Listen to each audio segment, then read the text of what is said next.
Hello, everybody. How are you doing? My screen just went blank. That's not great for business. Uh, welcome, everybody, to another episode of Overruled with Katie Z. We are doing it again. We are breaking it up into a two, maybe three-parter. We'll see how it goes. But this case I've been talking about for a little while, and it's larger and more convoluted and intricate than I had originally expected it to be. So I've been working really hard for a couple of months now, and we have the first part hopefully ready for you.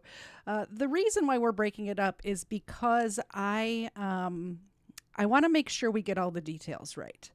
We're talking about Daniel Holtzclaw today. Has anybody in the chat heard of Daniel Holtzclaw? Do you know what I'm talking about by any chance?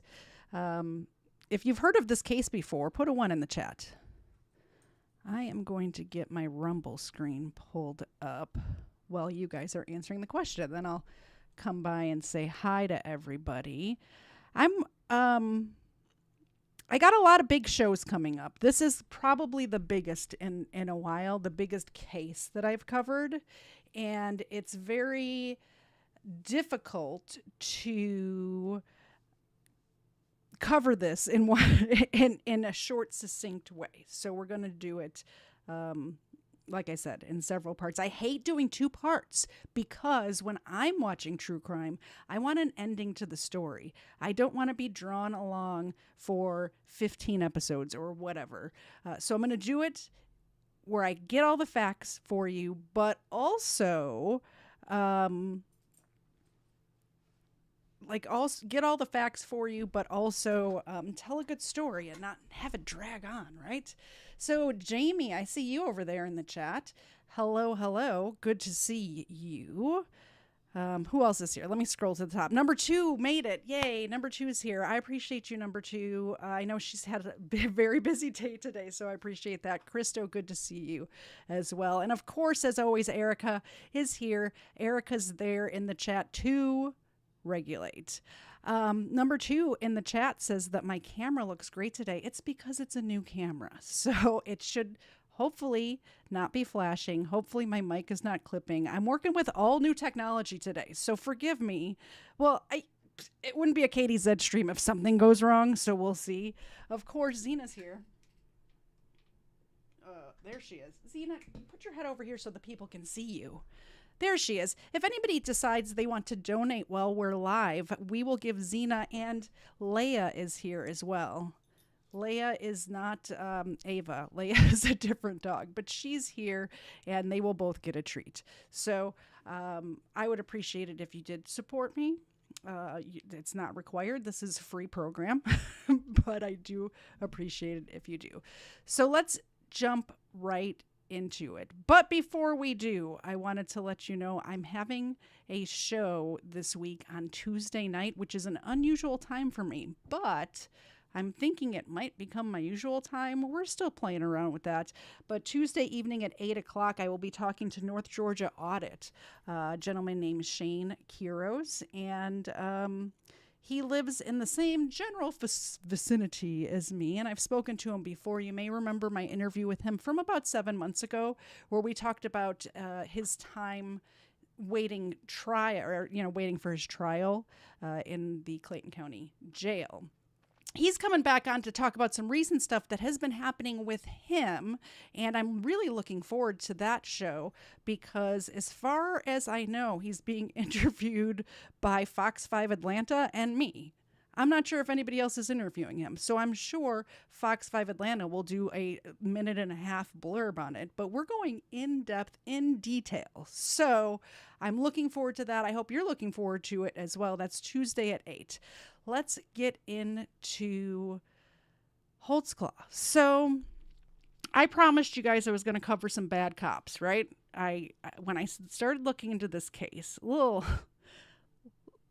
little bit about my mindset going into this case. I thought this guy was the worst cop I had ever seen in my life. I thought he was just a horrible human being. I couldn't believe how he was actually a police officer. We're going to get into bad cops on Tuesday as well, by the way. But I couldn't believe he was actually a police officer with everything that he was convicted of. Not even just accused of, just convicted of. So, or actually convicted of, not just accused of. And then I started reading the documents, guys. And you know what happens when Katie Zed starts reading the documents? I started my channel because of this. If you read the description of my channel, it says digging through the mainstream media's propaganda and unearthing the truth. And that's what happened in this case. And I wasn't even expecting this. I went into this not expecting that to happen at all. So we're going to get into it. But let's first, I'm going to play you a little news clip. Let's see if I got this set up right. Yep, I did. You guys can see my screen? Perfect. This is what we're going into right now. I need to unmute the desktop audio and click play. A former police officer, the group OKC Artists for Justice, rallied outside the Oklahoma County Courthouse demanding justice as Daniel Holtzclaw, the man accused of sexually assaulting women while on duty, sat in court. Their chant, so loud at times they could be heard inside the courtroom. That's when a judge turned to the jurors with a message. Fox 25's Tom George was in the court and has his directions. Tom. Standing here on the second floor outside the courtroom where Daniel Holtzclaw is on trial, and this morning as one of the women accusing him took the stand, the chants from protesters coming from outside were so loud we could hear them from all the way up here. 36 counts! We want life! It was a simple message. Black women matter. Our mothers! Dozens lined up to support the 13 women accusing former Oklahoma City police officer Daniel Holtzclaw. It is a blatant abuse of authority, and what it does is send fear through the community that doesn't have to be there. A message taken right to the steps of the courthouse, some holding signs supporting the women, others showing some of the DNA and GPS evidence they believe proves Holtzclaw is guilty. Also joining the protests was City Councilman John Pettis, who says he's been following the trial closely and says he's happy the city acted quickly to both fire Holtzclaw and refuse to pay his legal fees. We are working every single day to build that trust back up. And I think one of the things that to build that trust back up was to go after a bad cop.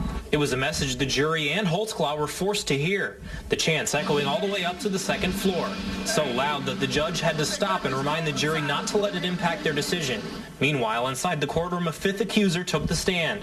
She said Officer Holtzclaw stopped her as she was walking along the street and cuffed her while he ran her for warrants. She says he fondled her breast while taking off the cuffs. The defense brought up the fact that she's a convicted felon and is in fact in jail right now, and questioned whether her plea deals were lowered in order to testify, something she denies. It's why protesters say it was so important to be there for her. He went after vulnerable women. He went after the women that he knew, even if they did speak up, people would go, we don't really believe you. Now, court's just wrapping up for the day. The prosecution will bring in more witnesses again tomorrow, but this will be a short week as the jurors will have off Thursday and Friday. At the courthouse, Tom George, Fox 25 News. New at 5, Cody So that's where we're at. So keep in mind, this happened in 2014, and a lot of other things were happening in 2014 as well. This is when, this is the same time period where the hands up, don't shoot thing happened. This is when all of these protests were happening. They were burning down Ferguson, Missouri. I think that's outside of St. Louis, I believe. Or not St. Louis. I don't know. But it was the Ferguson thing. All of this stuff was happening. So we were going really hard after bad cops at that time in our country's history, right? So then this comes out where like 36 women accused this man of taking advantage of them. It wasn't always, although there is some like straight up like forcible rape. It was more like, hey, I'll get you out of your warrant, or I'll get you out of your tickets if you do this for me. Like, we don't want people like that on the police force. I think we can all agree on that. Like, I'm not an anti-cop person by any means, but I do want to go after bad cops when they're bad cops. So we're talking about 17 crime scene. 13 of these accusers ended up going to trial. 36 different crimes. So each one of these victims had different crimes. Now, who's Daniel Holtzclaw? Daniel Holtzclaw was born December 10th, 1986 in Guam, which, as you all know, is a United States territory. I assume you guys know that. You're smart. You're here, so you're obviously smart, right? He has two older sisters, older sisters, Julie and Jennifer. His mom is of Japanese descent, and his dad is American. His parents are Eric and Kumiko. His family describes him as a gentle and loving person. He was a standout football player in high school. Like, he was a big dude. He was like 6'3" or 6'4" and like built like jacked. He was jacked. He was a great football player. He actually had aspirations of going into the NFL. That's how good he was in high school. Everyone in his little small Oklahoma town knew who he was, because in that area of the country, let me know if you're from that area. Texas is the same way, but Oklahoma, Texas, like, high school football is like a big deal. People go to the high school football games, even if they don't have a child or a, somebody they know on the team. They just go to watch football. They love football. So after high school, he went to Eastern Michigan University. He got a Bachelor of Science in Criminal Justice. And he followed in his father's footsteps and became an Oklahoma City police officer on September 16th, 2011. Now, there was, in between the time that he was finally arrested and the time he became a police officer, there was 9 allegations of excessive force on his part. But all 9 times it was found to be unsubstantiated. So here's one of those stories of the excessive force. So you can kind of see, anytime anyone is hurt by the police, whether they get tased or beaten with a baton or pepper spray, whatever it is, they end up saying like, oh, excessive force. Sometimes it's true, right? Probably a lot of times. Well, maybe not a lot of times, but it's sometimes true. Sometimes not so much. Sometimes, like, if you pull a knife on a cop, you might get shot. Like, sometimes people commit suicide by a cop, but then their family is saying that that's, I don't know. But here's one of those times. So man dies after Oklahoma City police try to subdue him. So this is one of those times Daniel Holtzclaw was involved in. And his family tried to sue the department. Watch this little clip. My brother was killed, as far as I'm concerned, in this front yard. Those are the words of Bridgette Armstrong, a day after her brother died in police custody. The Oklahoman's Juliana Keeping spoke with family members and the police on Thursday, looking into how the death happened, including a demonstration of the restraint method that was used. Clifton Armstrong died in police custody after officers used a common restraint system called the hobble restraint. The 38-year-old Armstrong appeared to be suffering from a mental illness and believed his family members were trying to kill him. Police restrained him with the help of family in the yard of the home after he stripped off his clothes. Here's Police Captain Dexter Nelson. Yesterday at approximately 9 p.m., Oklahoma City police officers and fire department responded to a house in the 1400 block of Northwest 99th Street. The call was received 2 different ways. It came in as a panic alarm to the fire department from the residential alarm at the house, and it came in as a 911 trouble unknown disturbance call to the police department. The calling party was determined by the first responding officers to be suffering a mental illness or a mental lapse. The individual was delusional, thinking that someone was trying to kill him in the house. With the help of the family, 2 officers were able to get this individual outside, at which time he stripped off his clothes and became combative and uncontrollable. With the family's help, officers got him on the ground and tried to restrain and calm him. This did not work. Additional officers arrived. They were able to get him in handcuffs. They were able to apply what we call a maximal restraint. which is to confine the legs and the arms so that the person can't kick and run. Shortly after that was accomplished, they were monitoring this individual, and it was determined that he was not breathing. IMSA was called to the scene. He was transported to a local hospital where he succumbed to his injuries and he passed. The medical examiner would determine what this individual died of. The person has a history of mental illness, and there was some history of substance abuse. Don't know at this time that the person was under the influence of anything at the time of this incident. The case will be investigated by the Oklahoma City Police Department's homicide unit as is typical. Could they have found somebody with more of a drab speaking voice than this guy? I'm not sure. So you guys kind of get the idea. This is a 7-minute video. We're not going to watch the whole thing. But that's... We're treating this as an in-custody. That is one of the 9 times that Daniel Holtzclaw was accused of using excessive force. Turns out the gentleman, Clifton Armstrong, ended up, they did the medical exam and he died of a methamphetamine overdose. So that's what happened there. But 9 different times, you got to start to like, what's going on with this guy, right? Why? I don't know how often police officers are accused of excessive force. I would assume a lot, especially in a place like Oklahoma City where it's a big city. I would think. I'm not sure. Why? What is going on? So I, just so you guys have a little behind the scenes, I have been using Restream to stream for the past year or so, and I had not used OBS in a long time. I've switched now to OBS because of some audio clipping that was happening when I used Restream or Streamlabs. I think that the equipment that I have is not compatible with those programs for some reason. That's where we're at. So OBS is not as intuitive as the other two, all right?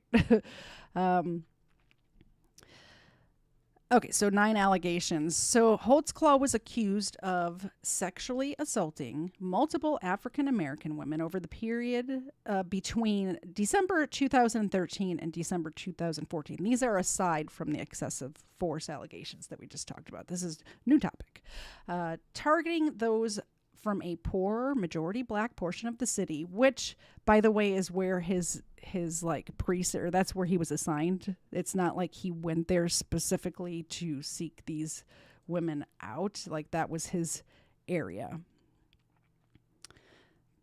Let's see. Sorry, I wanted to do just my picture up there, and I didn't set up a scene for that yet, so I had to do that. So he's just patrolling his normal area that happens to be mostly African-American and kind of a poor area of town. According to the police investigators, Holtzclaw ran background checks on these women, looking for like outstanding warrants, criminal records, other things. They say he was targeting victims this way. I'm going to put on in the background this surveillance footage. There is no sound on it, but this is the police stop that we're talking about first. You really can't see anything on it. This is this is taken from a security camera, like across the street, of a police stop that happened. This is the first, not the first crime that happened. I keep wanting to say alleged crime, but like, he was convicted of this stuff, guys. Just saying. So you can't really see much on it, but this is the very first thing. This is the very first person that went to the police themselves and said, hey, this guy stopped me and bad stuff happened. So the offense that led to Holtzclaw's arrest happened around 2 a.m. On June 18th, 2014, Holtzclaw had already completed his shift and he was driving home. Now, the police officers in Oklahoma City are allowed to take their patrol cars home with them, right? And they're not supposed to, if they're in their squad car, they're not supposed to turn off their computers. Like, that's one of the protocols, or that's one of the rules of being an Oklahoma police person or a police officer, but he would do it all the time. He never got in trouble for it. He said it was just like a bad habit that he had. Like when he was done with work, he wanted to be done with work. Who hasn't been there? When I'm done with work, I want to teleport myself home. I don't want to stop anywhere. I want to go home. I want to relax.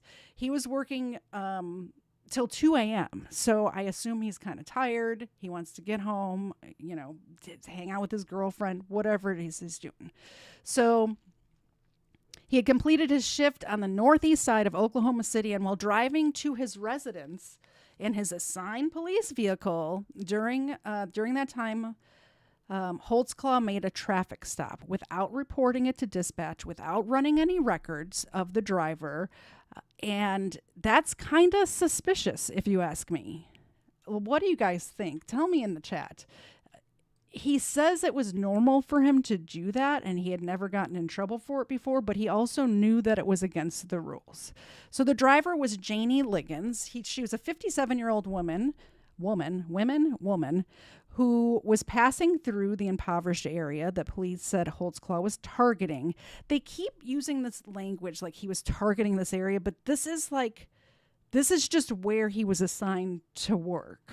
Yeah. So he's in this impoverished area of Oklahoma City and he's targeting these women, but he was just driving home. And this woman says that he had accosted her. She was not poor. Like, unlike the other woman, she was not poor. She didn't have a police records. Liggins said that before forcing her to perform oral sex on him, Holtzclaw made her lift her shirt and pull down her pants. Now we're going to go through several other, or all of these allegations. And this is the same story that's given time and time again. So forcible oral sex, pull down your pants. She testified that she had begged him to stop and was afraid for her life. Liggins promptly filed a police report. So this happens, what we're looking at the screen, right? This police stop, 10-minute long police stop happens, and she immediately goes to the police to report it. Well, not immediately. She went home first. She was on her way to see her daughter. So she went and told her daughter what had happened, and her daughter said, "We need to go to the cops right now." And she did. When Holtzclaw reported the next morning to the Spring Lake Division station the following afternoon, his shift started at 4 p.m., so he worked from 4 p.m. to 2 a.m. He was pulled aside by the department's sex crime unit detective Kim Davis and Rocky Gregory. Now, in the title of my show today, the title of this podcast, I believe it says something about bad cops. I want you to tell me, not now, later, who are the bad cops in this situation. More to be revealed in a little bit. Probably not till part 2, but we'll see. So we're talking about Kim Davis and Rocky Gregory. So he pulls him in there for questioning. After he's Mirandized, Holtzclaw underwent a 2-hour-long interrogation. I don't know why my alarm is going off. Sorry about that. Maybe I should turn my ringer off. If that's the worst thing that happens today while we're on air, won't be so bad. Won't be so bad at all. Who's texting me? All right, so let's backtrack a little bit. He sees her swerving. He's on his way home, done with work. Computer's off. He sees this car swerving. He pulls her over. He ends up questioning her, asking her if she's been drinking. That was the main thing. He just didn't want to see somebody who he thought may have been drinking and driving and just let them go. And then she ends up going down the road and killing somebody. That would be how do you live with yourself, right? So he ends up pulling her over. He doesn't think that she's been drinking. However, he does find hydrocodone pills on her, and he ends up searching her car and doing a little pat down on her. According to her, when this pat down started, he ended up fondling her chest. She was sitting in the back of the police car, and he stood next to the police car. He put his hands on top of the hood and made her, go down on him. So the next day he shows up for work. He goes in for questioning. During this interrogation, it was an interview. It wasn't technically an interrogation yet, I guess. He admits, I'm the one that stopped her, because she didn't know what the cop's name was or anything. She just said, this is where I was stopped. So I'm the one that stopped her, and I thought she was drinking and driving, He ended up saying, I didn't do any of this. All I did was pat her down. I searched her car. That was it. And they're like, why did it take 10, almost 11 full minutes? At one point in this interrogation, the two detectives believed he was being untruthful because he said after he got home, he tried to have sex with his girlfriend and she wasn't interested. And then this woman cop ended up leaving the room and calling the girlfriend. And the girlfriend's like, no, nothing happened. I don't know what you're talking about. Just shut down,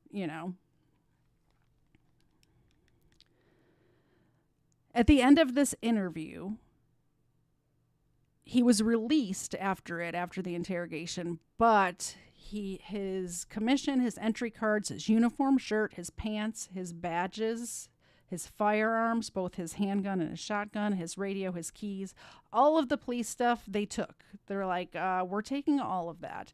The uniform that he was wearing, he had not washed it from the day before, so he put on the same uniform. Do people do that? Do you wear the same clothes 2 days in a row, work clothes? That seems weird to me. I guess jeans I'll wear more than 1 day in a row, but work clothes, not so much. And I don't even have a job. I mean, sometimes my job gets a little sweaty because, I have to be outside just because it's hot. I'm not doing physical labor or anything. But I would think being a cop, you would want to wash your pants or have more than one pair of, one uniform or whatever. That's just me. They collect his uniform. They do one of those buckle swabs where they take his DNA. And he says, I'd be happy to do a lie detector, anything like that.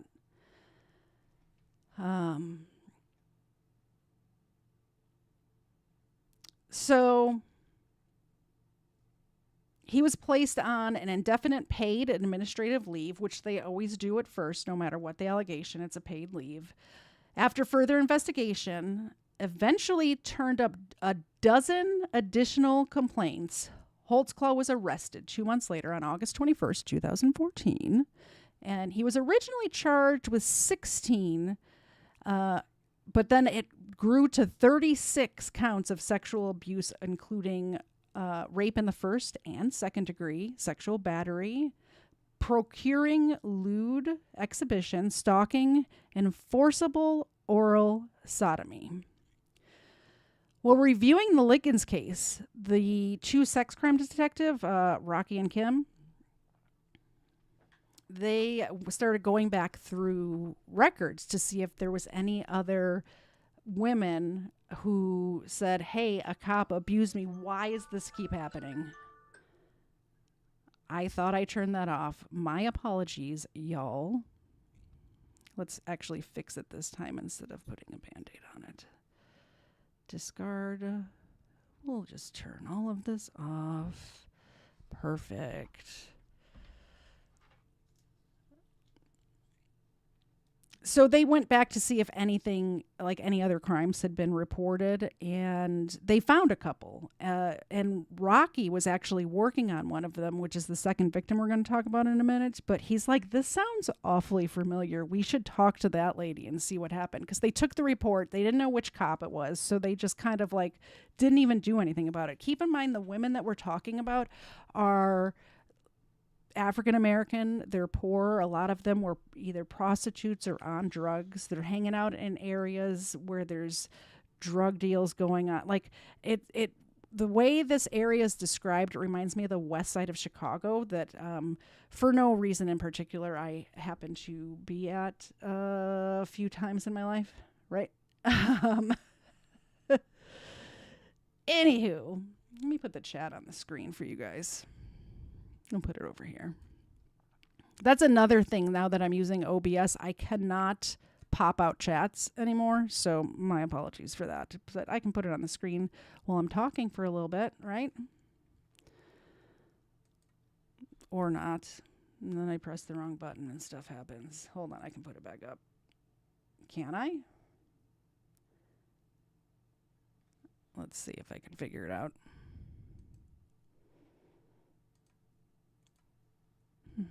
I need background music too. It doesn't have background music with it.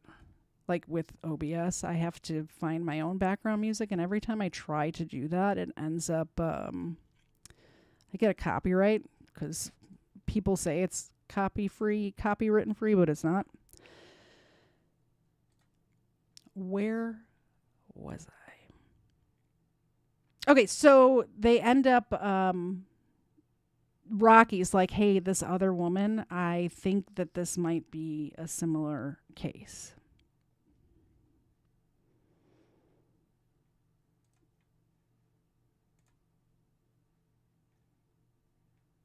That's not the one I wanted. We're going to get to that one in a minute.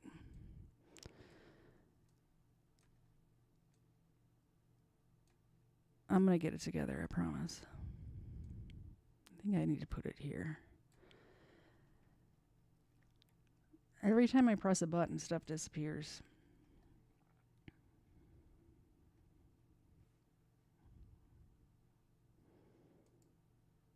There's that one. There's that one. Is this Terry? Yeah, okay, so this is Terry. This is the one that cop was thinking, hey, I took this report and I think this might be, it might have something to do with it. So Terry Morris claimed to have been raped by a cop who had picked her up and driven her to a different location. She said the officer was a white man with dark skin and brown hair. She said the officer drove a black and white patrol car with a cage. Terry said the oral sex assault lasted 10 minutes. The initial investigation, 6 women were willing to come forward to testify, and the GPS device on Holtzclaw's patrol car put him at the scene of a lot of these alleged incidents. Police records show that he had called for a warrant check on all of them.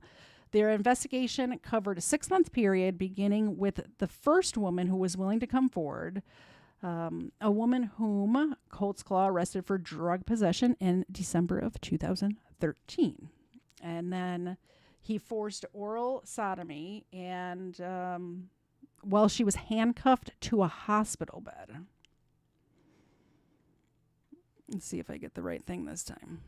Okay, so that's this report. This is the Terry Morris's report. And here's the thing with this one. She said it was a white guy, and I don't know if you guys have seen Holtzclaw, but I know one of these has to have a picture of him. This is not a white guy, so. Here's a little bit of her interrogation. She was very reluctant to come forward. She did not want to talk at first. Not at all. She didn't want to talk about it. Something happened to this woman. I'm sure something happened to this woman. I'm not sure what, but definitely something happened. So I'm going to play a little bit of this interview. What were you been diagnosed? Paranoid schizophrenic with depressive features. Schizophrenic? Post-traumatic disorder. With what kind of features? Depressive. What kind of meds? Inipramine, and I take 3, that's my mental health medicine. Then I take 3 different types of high blood pressure pills. That's your mental health. What were you been diagnosed? Paranoid schizophrenic with depressive features. Schizophrenic? Post-traumatic disorder. With what kind of features? Depressive. Post-traumatic post-traumatic disorder. Like PTSD? Yeah. Oh, so I am on the wrong timestamp. I wanted to play 4:54. 4, 2, 3. I gotta find a date. I gotta put a date down. For what? Okay. And talk to me. Okay. So all of these interviews are very long. This one's about a half an hour. So I picked 2 spots that I want to play a couple of minutes from. 4 minutes and 54 seconds, and then again at 21. I can't have this guy running around Oklahoma City. But somebody else can do it. I don't want to. I just want to leave it alone. I want to try to get these. I just want to get this out of my. Okay. Well, I just want to drop. I just want to be left alone. I understand, and I'm not trying to harass you, okay? I take a lot of medicine. I just want. Well, I like I say, I'm not trying to harass you. I know. Okay, I really. I know. I'm just trying to look out for a lot of women out there. I know. And I just can't. I can't do it. I'm not strong enough. I can't. Okay. Is it even possible that I could show you some pictures? No, I don't want to. Please. I just want to leave it alone. I just want to go. I just want to go about my life, please. Please. Like, I don't know about you guys, but I can just tell by the way this woman is speaking that something definitely happened to her. And I understand that she's probably also on some sort of substance, right? She's also has mental issues. But just the tremor in her voice speaking to this police officer, I think that she's traumatized in some way for sure. I'm going to fast forward to the other 21 is the other one.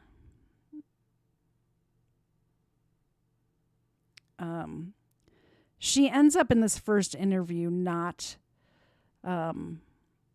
basically signing a piece of paper here at the end that says she doesn't want to pursue it at all. I want to beg you. Anything. And these officers, this is Rocky and the other one's Kim. You can see that just by watching these interviews that they are trying to pull information from these women, and when they're not getting the information that they want, I think you might be able to chalk it up to either inexperience with an investigation like this or just wanting to solve the case, but they end up leaking information that then is parroted back to them.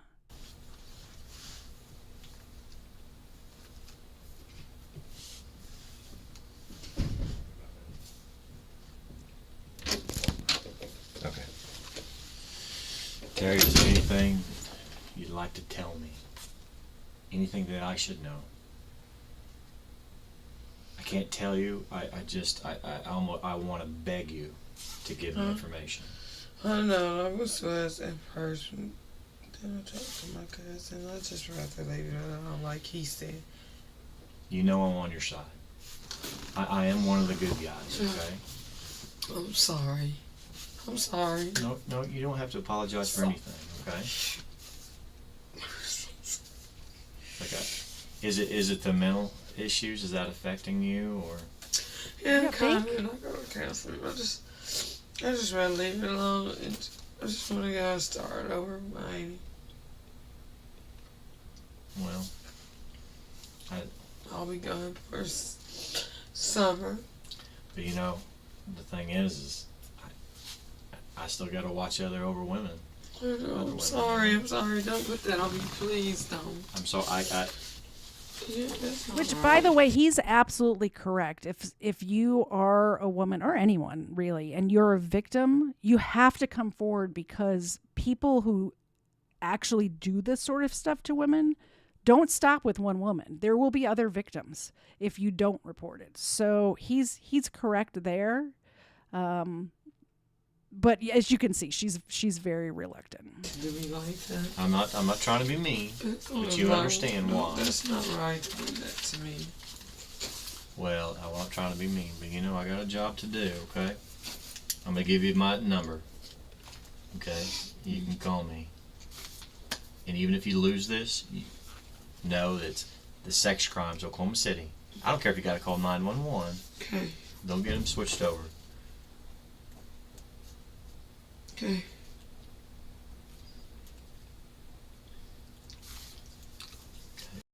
talk to him. About your uncle.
I wanted to say, please go to katiez.com while I have you all here and go to the Christ is King or the King collection, because 100% of the proceeds from this collection, which is a collaboration, by the way, between Steven from the Call Me Ignorant channel, as well as Frank from the Let's Be Frank YouTube channel. We collaborated on these designs, and we're donating 100% of the profits to onemorechild.org, which is a great charity that helps children in need, and they also help out trafficked children and any sort of vulnerable children, struggling families, all of that. So 100% of those profits will go to onemorechild.org. So I would appreciate it if you did that. It is not everything on the KTZ website, but it is this collection here, the King collection. And there's some pretty cool stuff. This Christ is King coffee mug. It's got a Bible verse on the back. All of the t-shirts do as well. Personally, I like this design. I bought one of these myself, and it says, every knee will bow, every tongue will confess. That's Philippians 2, 10 and 11. And I think it's a great charity. And of course, you can also get your Crime Land stuff. You can get your How to Get Away. There's no way to segue into this. Not my How to Get Away with Crime notebook. You can get that for $14.88 over there. We have t-shirts, we have mugs, we have sweatshirts, all of the things. So that's katiez.com. Okay, that's the ad. What I really want to get to is the drawing, because it's the first show of April, and we need a winner chicken dinner. So let's go here. Here they are. So it's April. Let me put the chat. I need to see the chat. I need to see what you guys are saying. Everyone who donated last month, which look at how few there are, by the way. This is pretty sad. Zena's hungry. Anyway, so if you did donate last month, you have a very good chance, because there's nothing in here. So we're gonna pick one of these out, and I'm pretty sure. I'm pretty sure by how little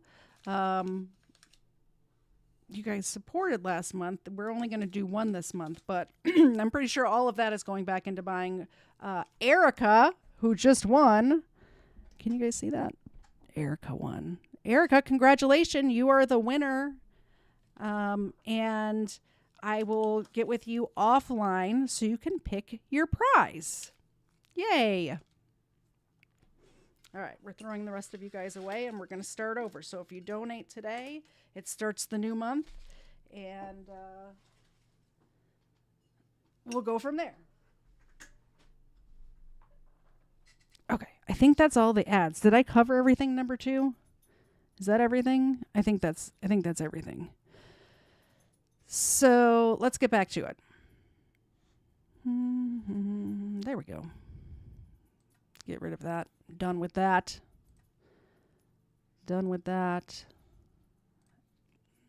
Okie dokie. So, Daniel Holtzclaw. Bad guy so far, right? I think so. Horrible. Horrible, horrible. He is accused of heinous crimes. Not good at all. We're going to watch some of this police interrogation. A lot of the show today is going to be made up of this police interrogation. We're going to go through some of the other allegations, and then we'll wrap it up. So we're not playing the whole thing is like 2 hours long. But this is just the beginning of the interrogation. You had said, and we told you that there was a traffic stop. So here's where we're at. He gets to work the next day, 2 or 4 in the afternoon. He works the 4 p.m. to 2 a.m. shift, and he immediately gets called into this office. And I had a back few. Why? Tell me why you're embarrassed. The station deal, so. Nobody. Well, I mean, there's rumors flying. I know. And we tried to do that as kind of quietly as we could. And that's why we took you up the front and stuff. But this is going to make the rumors go away. Okay. Okay? For you. Right. The rumor tomorrow is going to be on somebody else. Right. Does that make sense? Okay. So let's get them off of you and get them onto somebody else and get this over with. Okay. Okay? All right. You have the right to remain silent.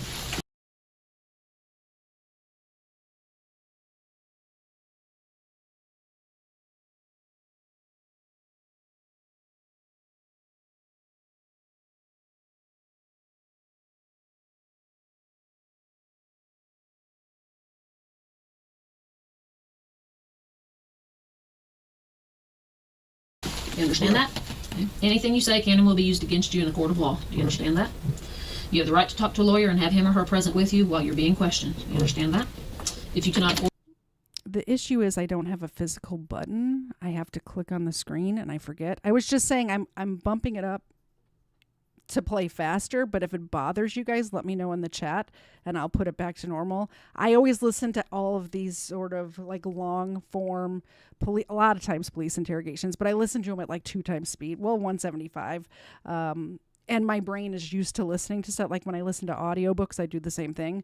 So if it bothers you guys, just let me know. Or to hire an attorney, one will be appointed to represent you before any questioning if you wish one. If you decide to make a statement, you may stop the interview at any time. You understand each of these rights I've explained to you? I do. Just write yes or I do or whatever. Right. Oh, you're lefty too. Okay, hold on. You shoot right-handed, but you right left-handed? Yeah, I'm ambidextrous. Me too. So, a little bit. I shoot right-handed and right left-handed. That's which do you... Bat right-handed, throw left-handed. Oh, I'm the opposite. I throw right-handed, but I bat left-handed. Kick left-footed. No, I kick right-footed. Nobody cares, Kim. Nobody cares. This lady just rubs me the wrong way. How do you eat? Both hands. Oh, left for me. Okay. Having these rights in mind, do you wish to talk to me at this time without an attorney? Yes. Okay, right, yes, right there. Read this out loud. I've read the statement of my rights and understand what my rights are. I'm willing to make a statement and answer your questions at this time. I do not want an attorney present at this time. Understand and know that what I'm doing, no promises or threats may have been made to me, and no pressure or force of any kind has been used against me. Agree? Agree. Sign, print. That's too funny. I haven't met anybody else that writes left-handed. It kind of creates a problem when you're on a traffic stop, doesn't it? Because you're writing and holding your ticket book in this hand and your gun hand doesn't bother you? Well, that's because you're huge. What's your commission number? 1782. I want you guys to pay attention to the size of this man, by the way, because when we get into the descriptions later, you will be flabbergasted at some of the descriptions that these victims.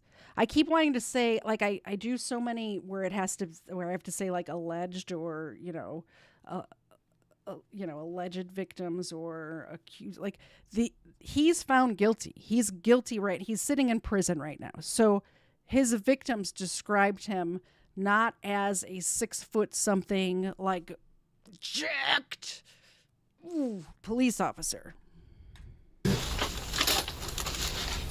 I masturbate right and left. Why are we talking about this? I think I do that left-handed. Very good. Well, I'm dominant. You are? Yes. Okay, look, just like we talked in the car. You haven't heard any rumors? I haven't heard any rumors. So when I walked in the station, I see Captain leaned over, not unusual. Captain Clifton, hey. But then I've seen you in the cabin, I've never seen you. And so. Well, nobody. But I haven't heard anything. Okay. So I'm just looking at things. You had said, and we told you that there was a traffic stop, Right. that somebody made some allegations against an officer. Right. They don't know the officer's name, none of that. And you said that you made a traffic stop after work, Yeah. but you didn't call it in. I didn't call it. Where was that? It was about Northeast 50. We're going to get to the DNA screwed up rebellion. I see your comment there. We're going to get to that. But yeah, there was DNA in this case. That is a true story. 50th and Lincoln just to the west. Okay. Tell me about that stop. I was going westbound on Northeast 50th, probably a block just east of Lincoln. I see a red Grand Prix, or Grand Am, in my right lane, in the outside lane, I'm in the inside lane.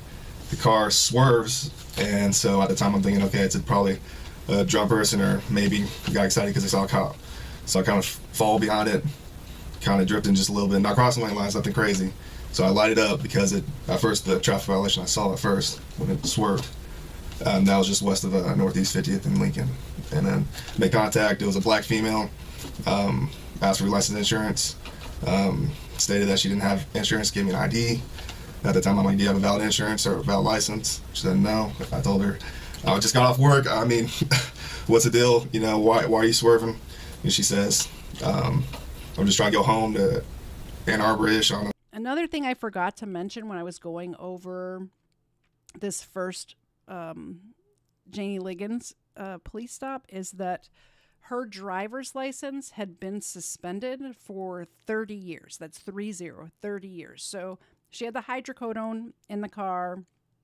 He thought, she was swerving, so he thought that she had been drinking, which he concluded that even if she had been, she wasn't like wasted drunk. She wasn't a danger to anybody, so he ended up letting her go. But because he didn't run her in the computer that he had already turned off, right?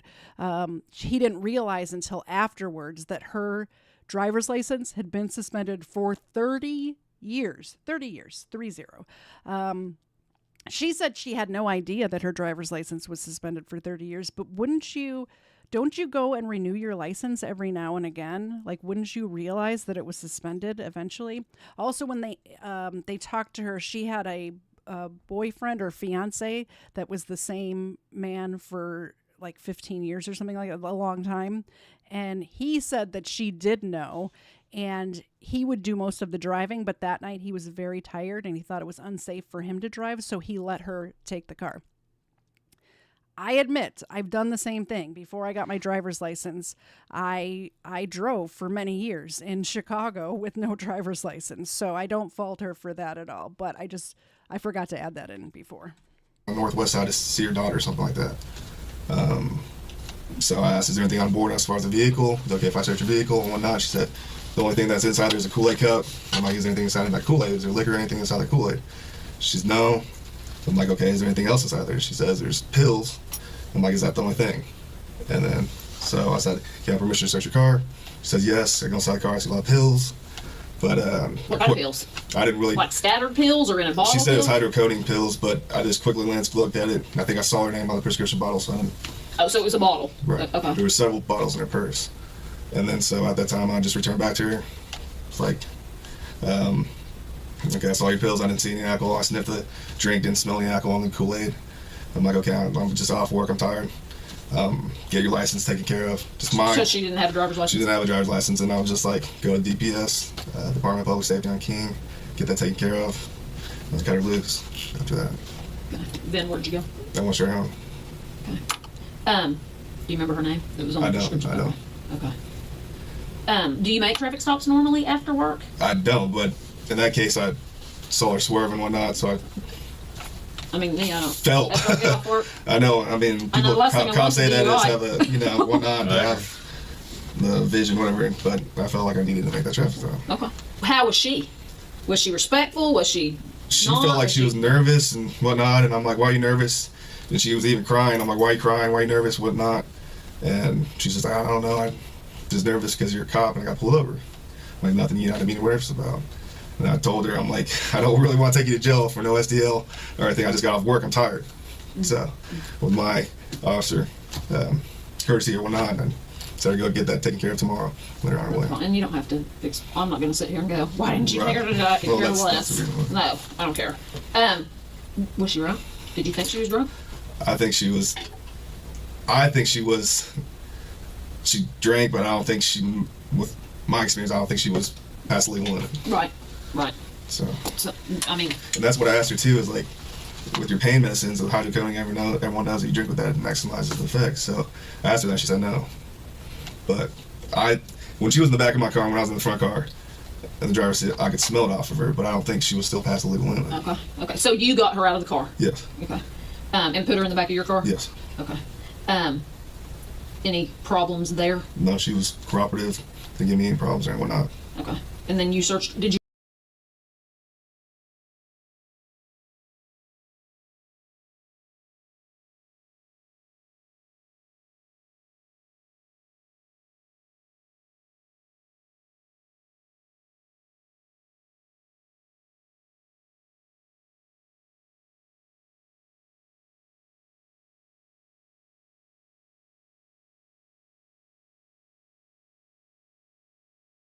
I'm going to remember to click the buttons. I promise.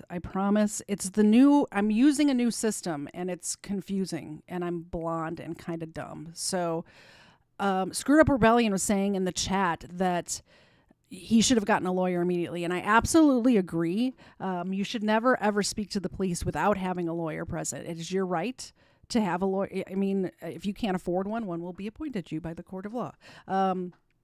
But definitely get a lawyer every time. Also, this guy's a police officer, so you would think he would have a union rep or something with him as well. But he doesn't have any of that.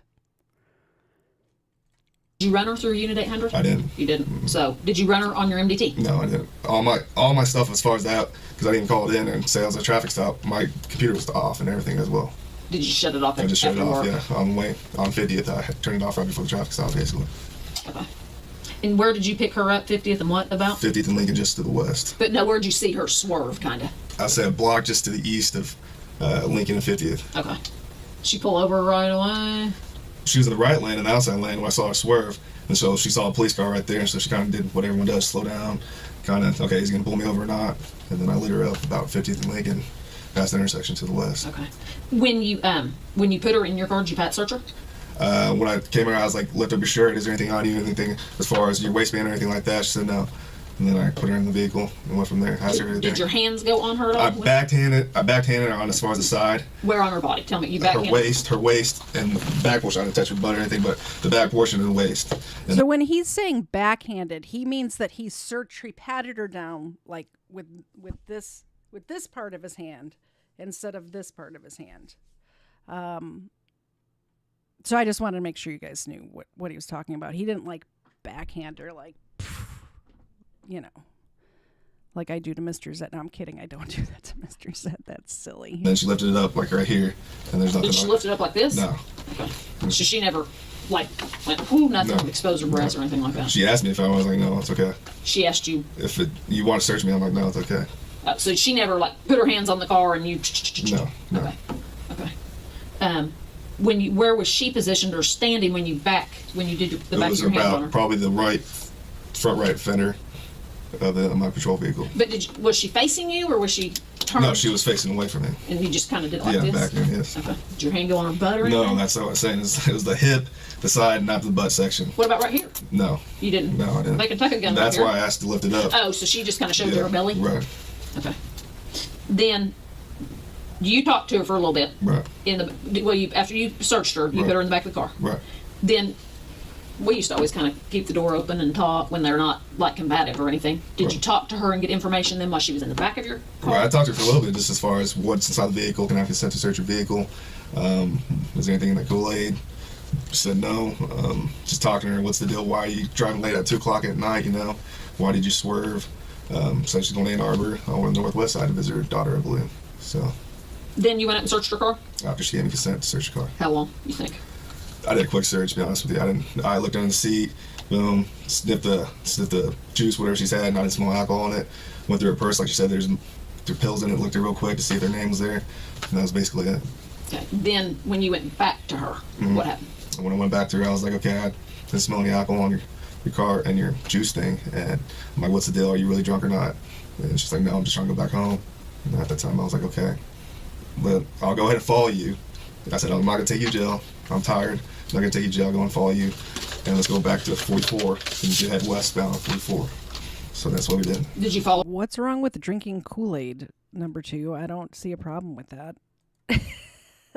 I actually, until recently, like within the past 5 years, I would drink instead, like I drink water like this is always filled with water now, but I would drink the Kool-Aid lemonade all the time. I can't even tell you how many calories I would consume by drinking it every day. It was ridiculous. Or actually, when I went behind her and we got in the car, she took forever and I started getting annoyed. So I just U-turned it and I went ahead and I saw her in back view of my rearview mirror.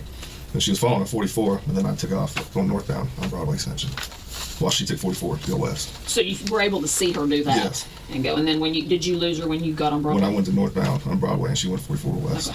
Okay. All right. Well, it sounds like this is the lady, this is the deal where she's the complaining party. Okay. And she's making some sexual allegations, obviously, because sex crimes is working it. Right. What did she say? Well, was there anything, an accidental touch, anything? If she thought it, when I passed her, but it was nothing as far as, I felt like I would do anything as far as sexual or anything like that. And for my safety, I just checked to see if the weapons or anything. To make clear, I didn't touch her butt, but the waist side and whatnot. If you would like me to do it for me to show you. No, and I'm fine with it, and you have every right to do that. Right. She's saying that you made her lift up her shirt, and when she lifted up her shirt, she exposed her breasts. No. Did you ever see I asked her, is there anything inside your bra? And she said no. So I was like, okay. And she said, you want me to show you? And that's the time I said, no, you don't need to do that. She said she said she was doing this. When you said, is there anything inside your bra? And she was, well, no, I don't have anything like that. Did she do that? Yeah, she did, but I didn't look or anything like that. Right. And then she was like, do you want me to show you? I was like, no. She said when she said, do you want me to show you? You said, yeah, and she went, woo. No, I didn't. But could she have been, woo, flashing you? And now you don't want to tell me because you're afraid you're going to get in trouble? No, when I told her no, I said no. Then she didn't go, yeah, because sometimes drunk girls are having a good time. Yeah, and partying down. And let's face it, I've already heard stories about officers and whatnot. They want officers for hubbies or whatever. I said no. But you could have said no. But I'm asking you if she flashed you anyways. I didn't see her. I didn't see her breasts. I didn't see her breasts. Okay. What about pants? Nothing in her pants as far as I can see. She was wearing tight jeans. So she said she pulled them down. I didn't see it. You didn't see her pulling down? I didn't see her pulling down pants. You'd think that's something you would notice if a person you were stopping pulled down their pants. I would think you'd see that. That's just my opinion. Could she have done it when you were up searching the car? She could have. Did she have them on? I didn't have her handcuffed or anything. When you came back to the car and got her out, were her pants fastened? Were they? Yeah, everything. They were up and everything was still intact. So you never saw her pull her pants down? No, I didn't. Why do you think she's making this up? I don't know. Did you write her a ticket? I didn't. I let her go. And I said I want to arrest you for your no STL. Trying to figure out why she'd say that. I mean, I could see her saying it if you wrote her a ticket because she's pissed off. Right. Now, make it quite clear, if you saw her boobs, I don't care if she's flashing you. I did not see her. You did not see her boobies? No, I did not see her breasts. She's saying you shined your light on her. I did not see her breasts. Where do you keep your flashlight? On the left side right here, right down my radio. Did you have your flashlight out on the traffic stop? I did. When she was going like this, did you have your flashlight on her? Like that. But as I'm out of the radio like this, I had it like precision over us, but I didn't. Right, but did you have it on her when you're talking to her so you can see her? I mean, was it on her when she goes like this? Maybe she could have construed it. To see her inside the vehicle. Was the dome light on? The dome light was not on. It didn't come on? I don't know how. Does that come on when you open your back door? It's been too long since I've been in this I kind of agree, Herbal. The way, I mean, I think this is what you're trying, but the way he's answering these questions seems odd to me. He's not like, did she flash you? The answer is no, not I didn't see that. Like, it does seem a little suspicious, right? I don't think I don't think it does. As far as the dome light.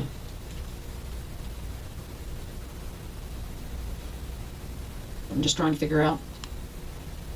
How long do you think you were on that traffic stop? I don't think it was an And it's not excess of fast. over Just a regular speed. 15 minutes at most, just like a regular traffic stop. Nothing as far as more. 15 minutes. How It was long actually were you with 10. her? How long of that 15 minutes do you think was searching her car? Where she's sitting in the back seat. Like I said, that quick search probably at max, maybe a little bit over 5 minutes, maybe like 5 minutes if. So you're with her for 10 minutes. Talking to her, yes. Did it take a while to get her to consent to search, or what? 10 minutes is a long time. She was nervous and she was crying and stuff, and I told her not to be Did she nervous. say why she was crying? She says police officer and whatnot, and I'm just nervous because I got stopped by a police officer. So I'm like, calm down, everything's No, fine. I don't think his. And then so I think maybe with the fact that she had. I don't think his eyes are closed. I think that it's a potato that they're filming this on, and also he is Japanese, so it's hard to see. But yeah, it does. I didn't realize that when I watched this the first 5 times I watched it. But now that I'm looking at it, now that you mentioned that, it does look like he's just sitting there like this talking, but he's not. And no SDL, maybe she was nervous as well too. And then so I went to the search, and it wasn't that. It was a quick search, like I said before. It wasn't in detail, pulling up carpet.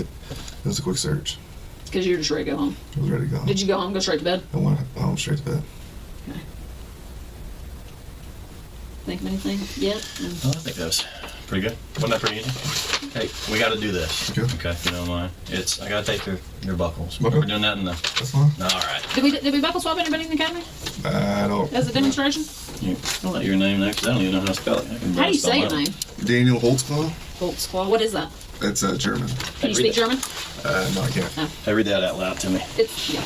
I, Daniel Holtzclaw, after having been advised of my right not to have a search made of my body, hereinafter mentioned without a search warrant, and my right to refuse to consent to such a search, hereby authorize Rocky Gregory, detective of the Oklahoma City Police Department, to conduct a complete search of my body located at 701 Colcord, Oklahoma City, Oklahoma.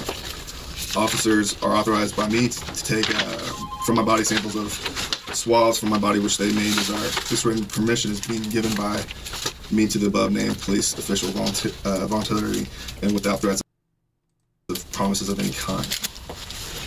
Basically, you're giving buccal swabs of your own free will. Okay. We do this as part of.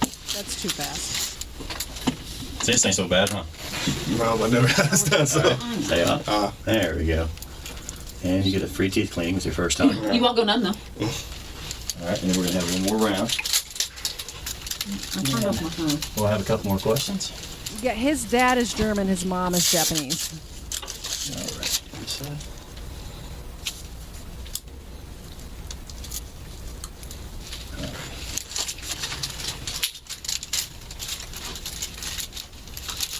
What time is it on your watch? I turned my phone off. So. I've got 4:47. That's what I've got.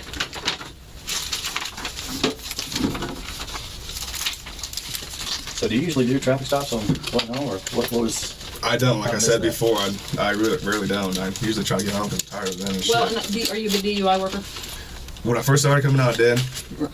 But not really at the end now, to be honest with you. I usually, if I see somebody swarming, whoop, the other way. And that's a lot. Listen to what she just well, said. Daniel, this is kind of... This police officer, now she's a detective now, but this police officer just said if she sees somebody swerving or she thinks there's a DUI, she goes the other way and ignores it. What are you doing, lady? Why would you... why would you do that? And 2, why would you admit to it? If somebody, let's just say Detective Kim Davies sees somebody swerving and she goes whoop the other way, and that person crashes head on to a family of 4 and they all die. What are you doing? It's just ridiculous. Kind of one of the things that we kind of bring it in here to see how truthful you are. Right. Now you need to kind of think of a few different things here. Okay. We pulled up a lot of video around that area after these allegations. Okay. She also had a SANE exam, which you know what that consists of. Right. There's a reason why we wanted your buckles. The SANE exam is like the hospital exam they do after somebody is sexually assaulted to check for DNA in areas where the other person has offended them at. In this case, it was an oral assault. And so that's where they did the swabs and stuff. She didn't have to do a vaginal exam because that was not the allegation in this case. In a second, you'll hear the other cases. Okay.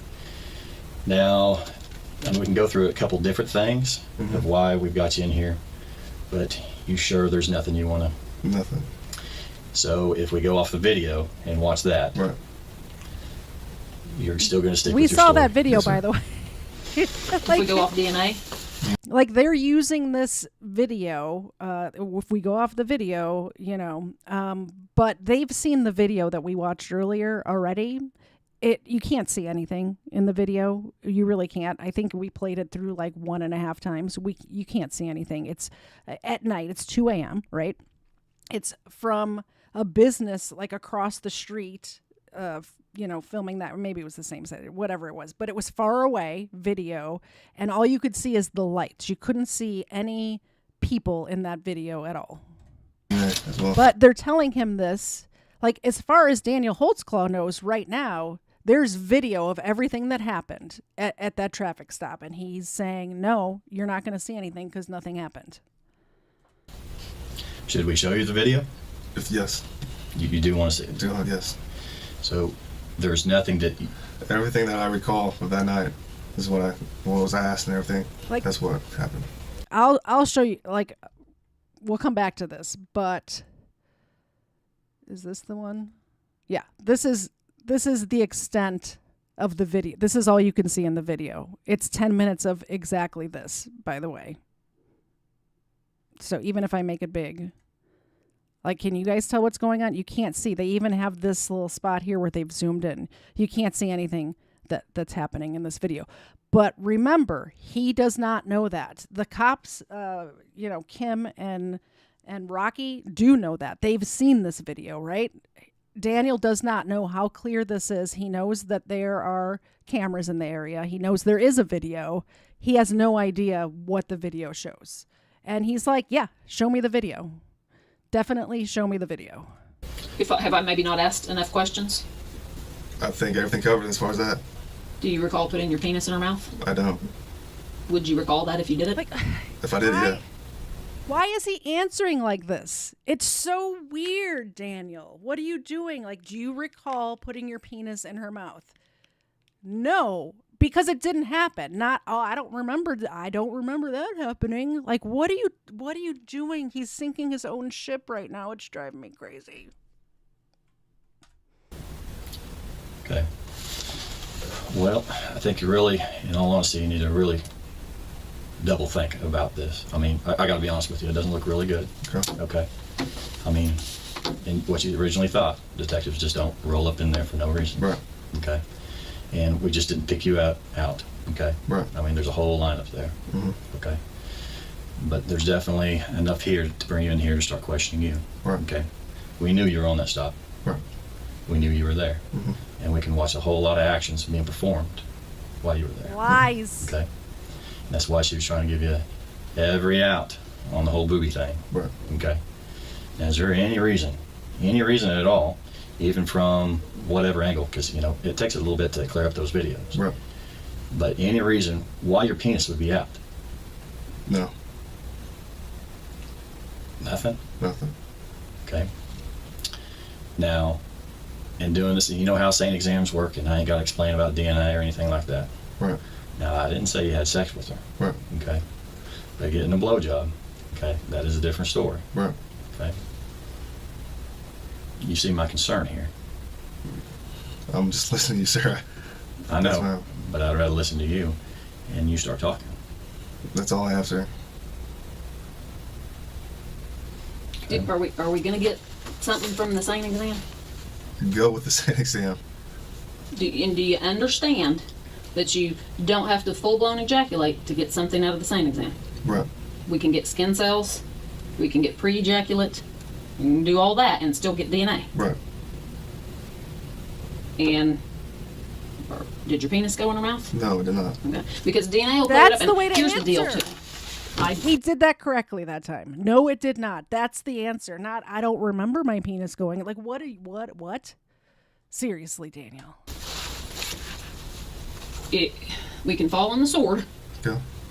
And say I screwed up or something. But if we say we didn't do it, and then the DNA comes back and says he did it, then we have a huge problem. Right. We're here to give you the chance to fall on the sword, so we don't want a huge problem. We don't want a huge problem for you. Right.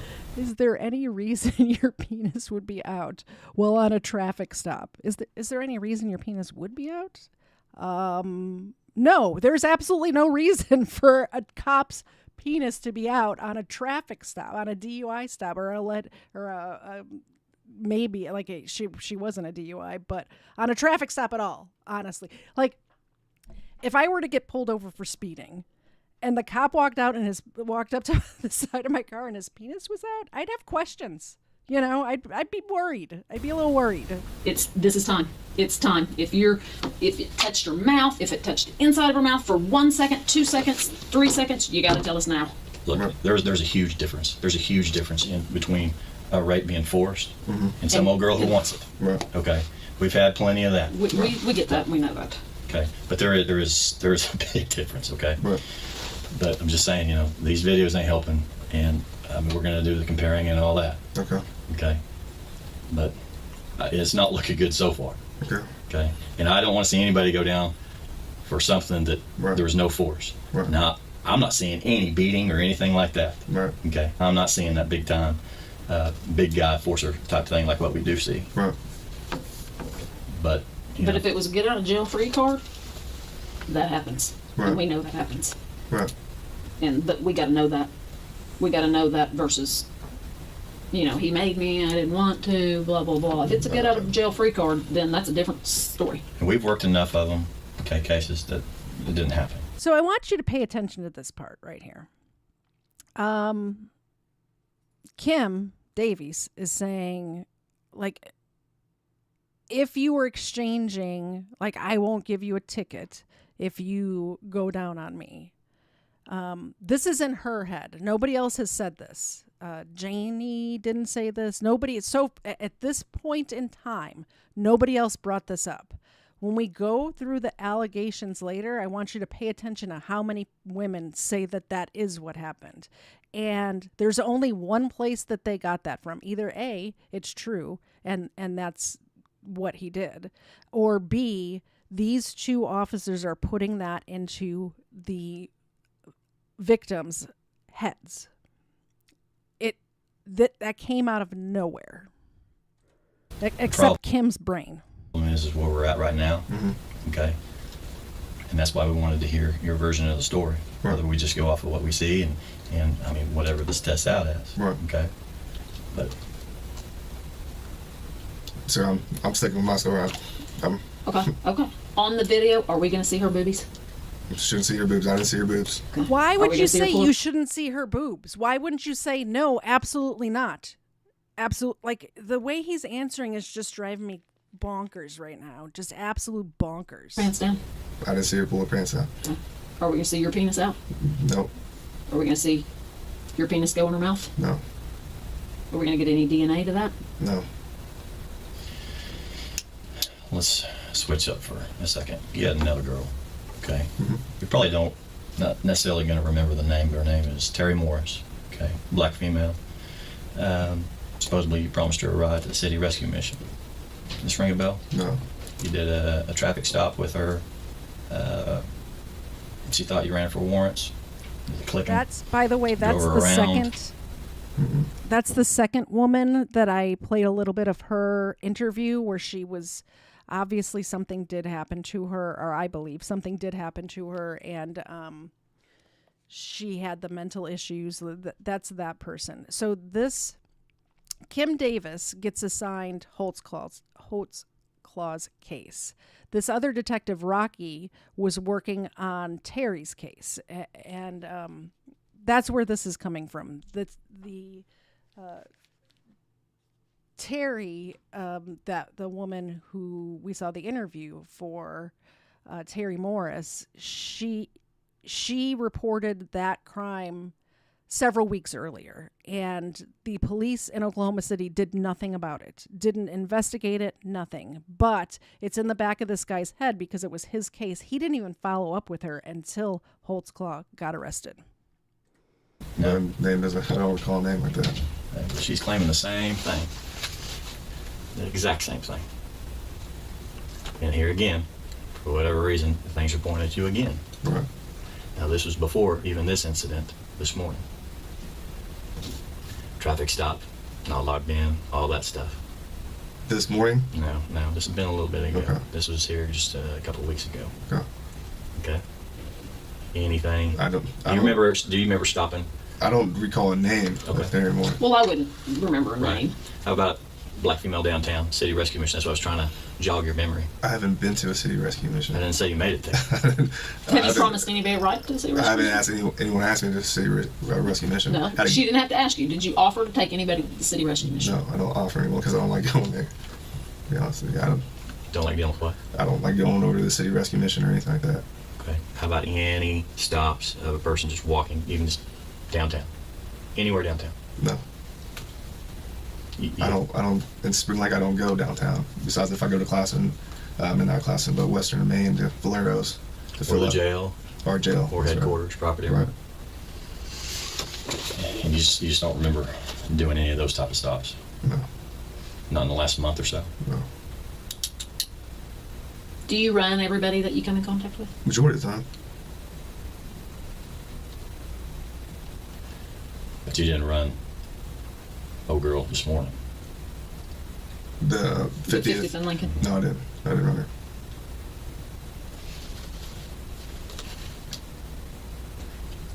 The other girl that he's talking about is kind of making the same allegations, and that's weird. Yeah, It doesn't look good. I mean, it that's doesn't weird. look. Yeah, it doesn't look good. So, no, I don't. No one with the city rescue mission. Never been asked. Never been offered anyone to go there. Do you give people rides sometimes? I do give people rides. I do. Because sometimes I'll be like, I am not a taxi cab. Okay, but have you always been in your new car? I mean, have you ever had it down? Driving another? I've had a wreck on 20-something King where it was down for a little bit. Starting out was in pool cars, but this is my take-home car. No, I'm saying in the last month. Have you been driving any of the older cars? No. Black and white versus the solid I think black? this is the only car I've been in. Have you ever driven a black and white car? I have, yeah. When was that? Right out of the academy, regular Crown Vic. But when you wrecked your car and it was down, what did you drive? Crown Vic, black and white. A black and white one. Right. When was that? A year ago, maybe. Oh, okay. How long have you had to take them for? That's important information. Remember that. So he had not driven a black and white patrol car for more than a year. Just keep that in mind. The Oklahoma City was in the process of changing over from the black and white patrol cars, which they were the older cars, to this new, they're like kind of like a grayish blue color, the newer cars. But he personally has not driven one of those black and white cars in over a year.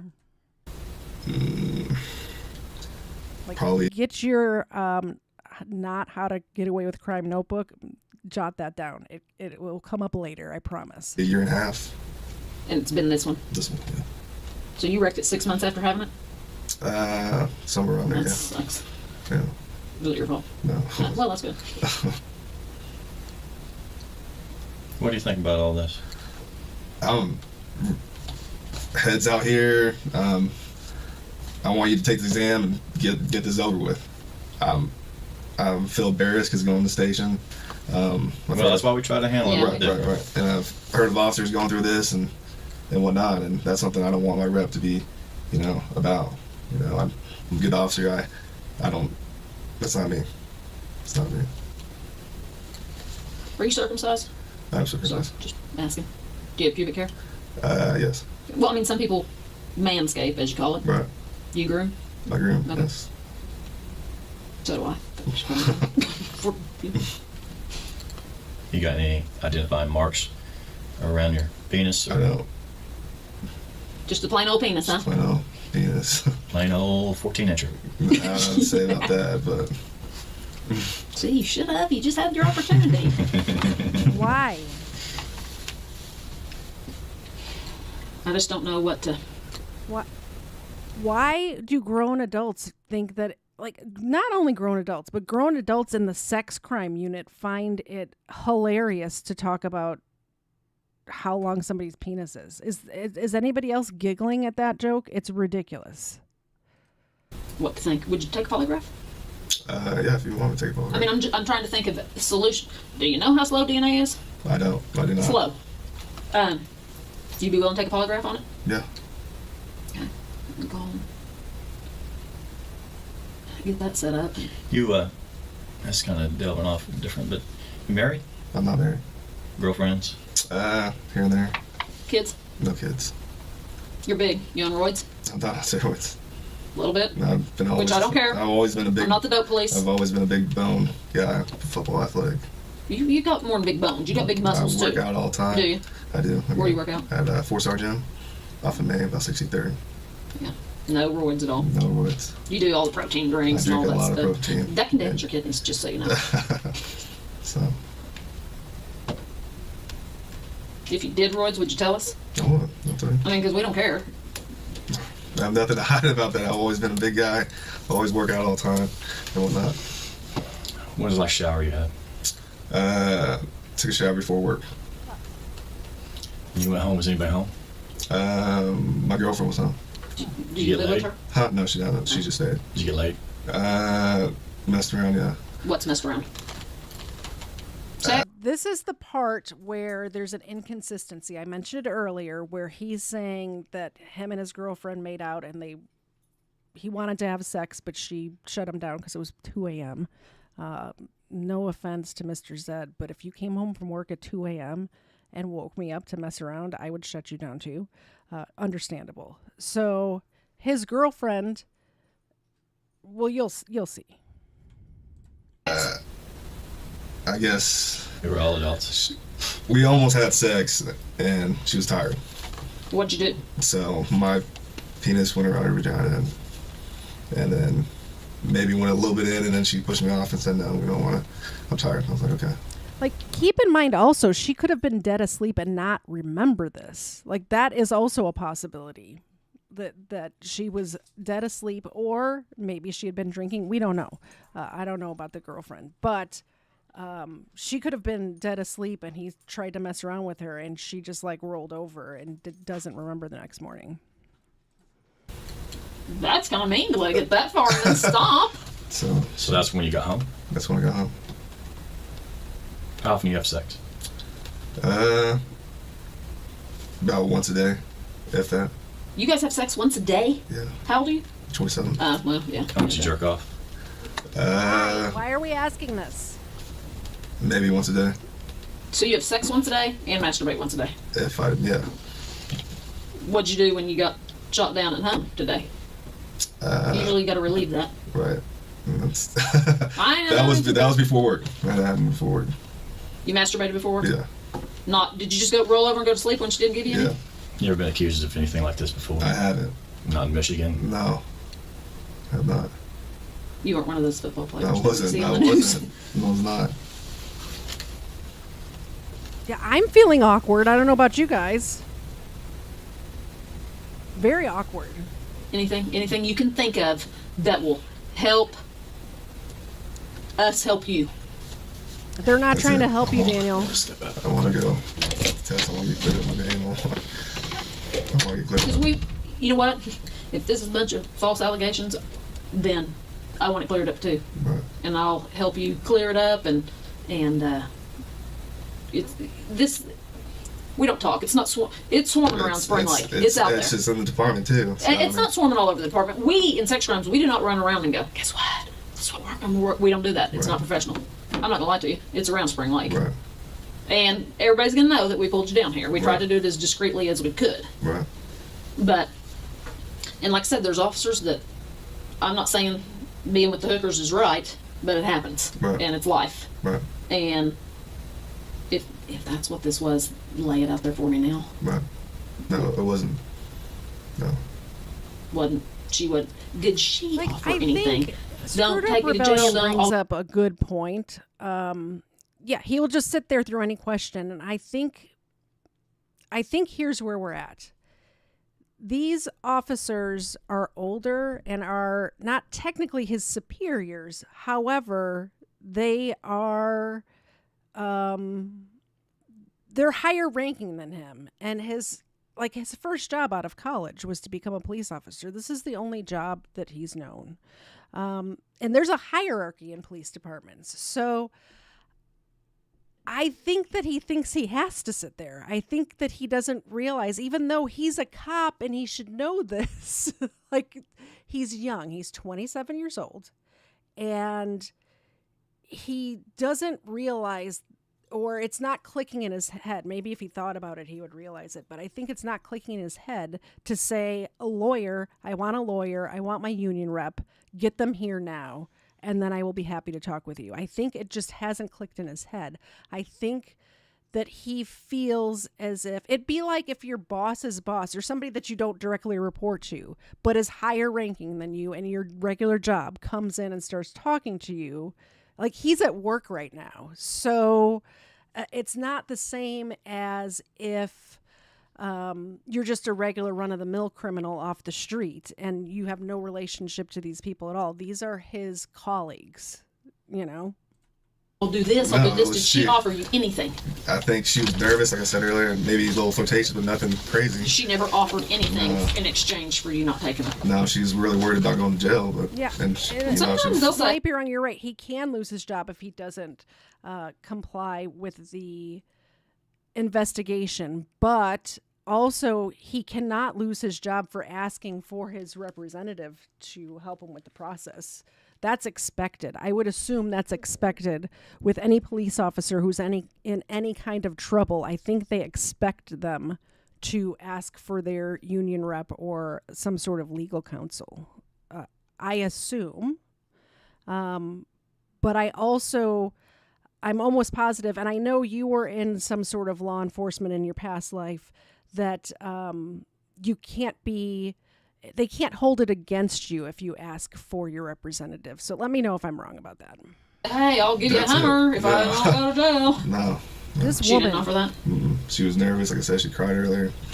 Did she cry as soon as you stopped her, or after she was in your car? When did she start crying? I think in the car, yeah. What made you let her go? Number one. To be honest, I want to get home. Why'd you pull her over?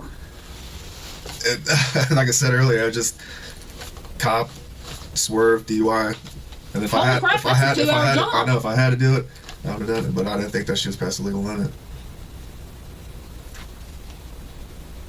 That's just, I just would avoid that if I... Did you at any time... You said you picked her up around 50th and Lincoln. When you saw her swerve. Right. Did you at any time... Were you always behind her, or did you pull up beside her to maybe see who was in the car and then pull back behind her? She was at 50th and Lincoln, swerved, and I was behind her, so I fell behind her. And then went were you ever beside her? No. What lane was she in? The mouse helmet. Closest to the curb? Yeah. Did you ever pull up beside her on this way and then fall behind her? No. I was directly behind her about here, and she swerved. And you stayed behind her? Because sometimes I would pull up beside to see, okay, how many people am I dealing with?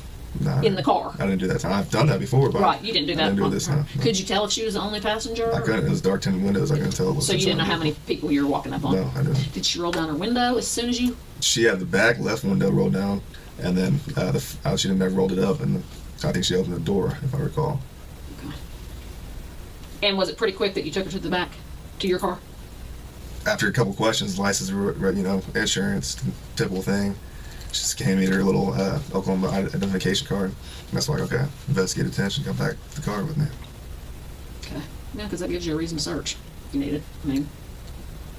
What would you have done if you had found some dope or a gun or something? As officers, if you find a little dime bag, it's, you can squash it out, go down. With gun, obviously, different story. Are you logged out when? I don't know the exact time, but off Prospect, when I about hit Prospect, and probably about 50th, I logged out. Do you guys, because it's done different now, do you have to go to the station and check all your stuff in? Hand in their activity and all that one night. You do that every night? Yeah. Not, sometimes you don't go to a buddy, here, turn this in, I'm going home. And then lieutenants clear us and say, you guys can go home. Okay, so you didn't, and what, do they make you wait till straight up 2, or do they cut you 10 to 2? Majority of the time. Sometimes it's just up to the supervisor. Okay. The majority of the time. And then you left? Right there, yeah. And then I headed up 50th, going northbound. How'd you get to 50th? Just down Prospect? Spring Lake Station, took a right to go north, off Prospect, took a left to go westbound on 50th. And then picked her up at Lincoln? About there-ish to the east, where I saw her. Any other traffic out there? No, that was the only car. What about during the time that you had her stopped for like 15 minutes? Was there a lot of traffic going by? Was there any traffic going by? I think there was cars I could see as far as coming going west towards our direction and whatnot, but nothing like real crazy driving by us all the time.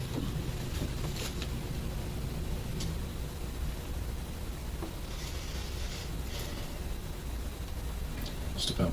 Yeah. Hang for a minute. Let us powwow. My shirt's up in the back. So they end up, oh, my camera's off. I had to go refill my water, in case you're wondering what was going on there. They end up coming back. They collect his clothing. They do, well, you saw them do the swab or whatever. What they don't do, which is kind of annoying, is they don't go to his house. He ends up saying that the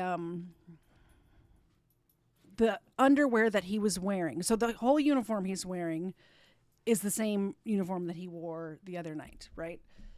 They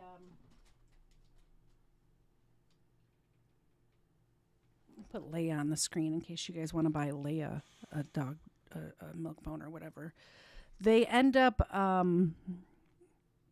not going to his house to collect the underwear that he said had not been washed yet, or like the undershirt. He did not, or he changed out his like undershirt and his underwear and like socks and stuff, obviously. The shirt and the pants were the same that he was wearing the night before. So they did collect that from him right then and there. They didn't collect the evidence, is what I'm saying. It's kind of annoying. All right, let's move along. So, Terry Morris. That's the woman that we saw a little bit earlier. She claims to have been raped by a cop who had picked her up and driven her to a different location. So she's walking down the street. The cop stops her and he offers a ride, and he doesn't take her home. He takes her to a third location and vaginally rapes her. She said the officer was a white man with dark skin and brown hair. She said the officer was driving a black and white patrol car with a cage, like a, like the back the cops' cars have. It had like the cage thing in it instead of the plexiglass. Oh no, I'm sorry. I said it was vaginal rape. I lied. I was mistaken. Terry said that it was oral sex that lasted about 10 minutes. The initial, did I do this part already? I did. Okay, we're moving on to the next one. But first, I want to say a very, very big thank you to Waffle Salter, who is here. I've missed you, Waffle Salter. I was worried about you when you hadn't shown up for I think I did a few weeks ago, messaged you to see if you were okay, because I hadn't seen you in a while. But when I get a $50 super chat, I will stop my show immediately and not wait for a break, because that's amazing. Thank you so much. I was beginning to give up hope because nobody supports me anymore. But you do, so I will continue doing these long research projects. We have 1, 2, 3, 4 dogs here right now, so we're going to give them each 2. Everybody tell Waffle Salter what an awesome... Tell me what you like best about Waffle Salter in the chat while we do this. I would appreciate it. So we'll start with Leia, who's on screen right now. Leia's just visiting. She visits every once in a while. She is a miniature boxer. Oops, and I just kicked the tripod. Not great. And she's the snuggliest, nicest dog you would ever want to know. So we're going to go in order. We have Leia, Ava, Xena, and we'll get Luke here in a second. Yes, their names are Luke and Leia. Their parents are very big Star Wars fans. Leia. Oop. Talk amongst yourselves. Leia, this for you. There's Leia. Ava's here. Ava, do a high five. That was close. There's everybody's favorite Xena. Xena, will you do a shake for Waffle Salter? Does she? That's a good girl. And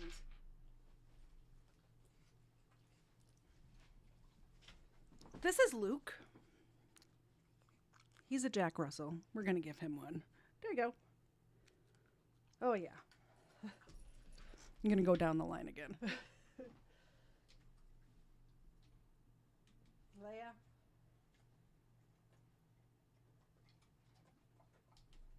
Ava.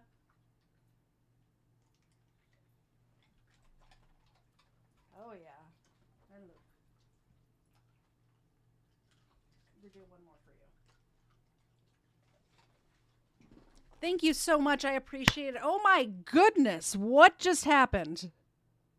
I'm going to cry, Waffle Salter. Thank you so much. I appreciate that so much. I'm not going to get teary-eyed, I promise. You've just restored hope in my life.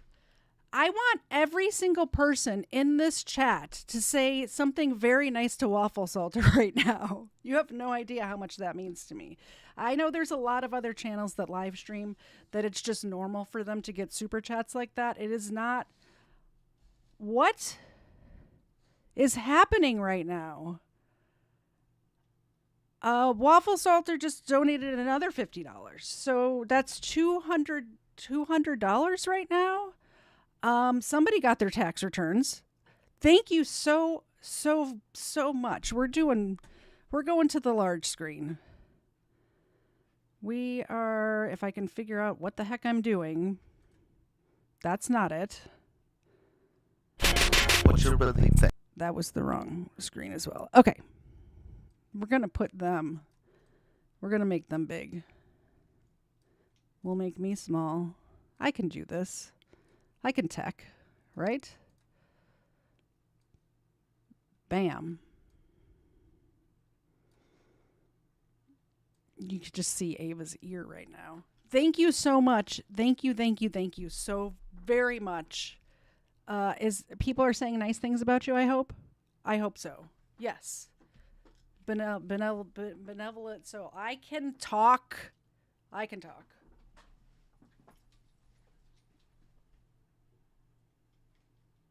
just get the camera. I'll just grab it. All right.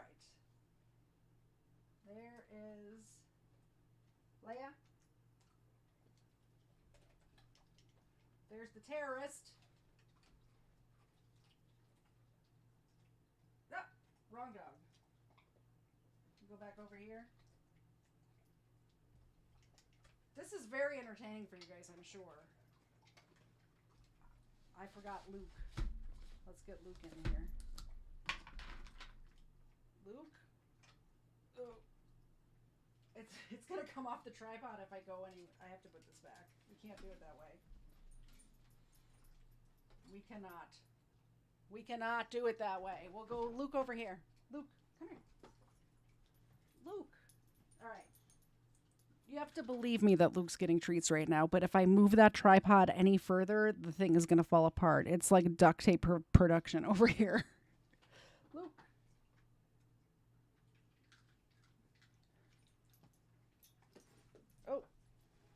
All right. Everybody's got tons of treats. I think they all have. Oh, my goodness. Every time I look over, there's...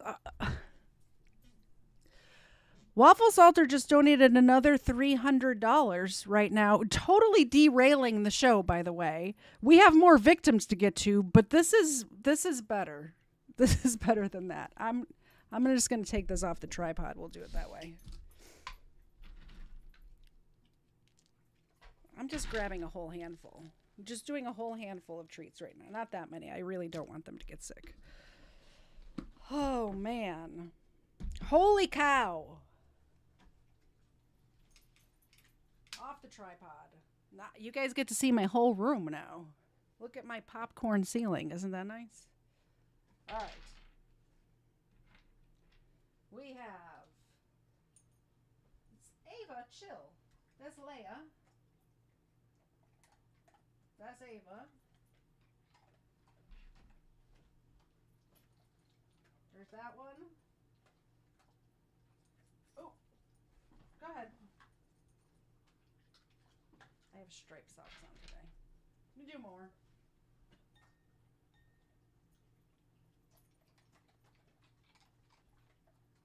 And Luke.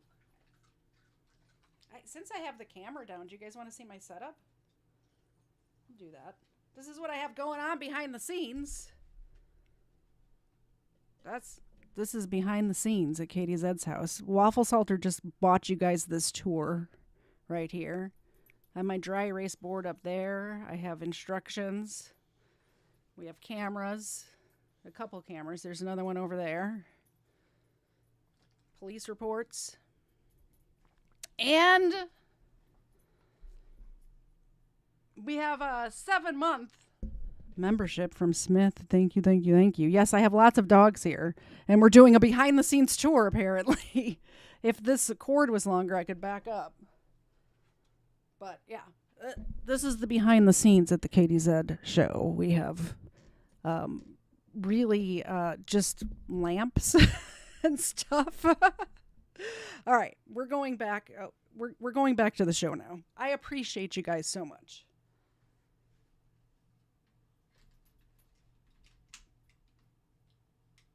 That in. A couple more. Thank you, Smith.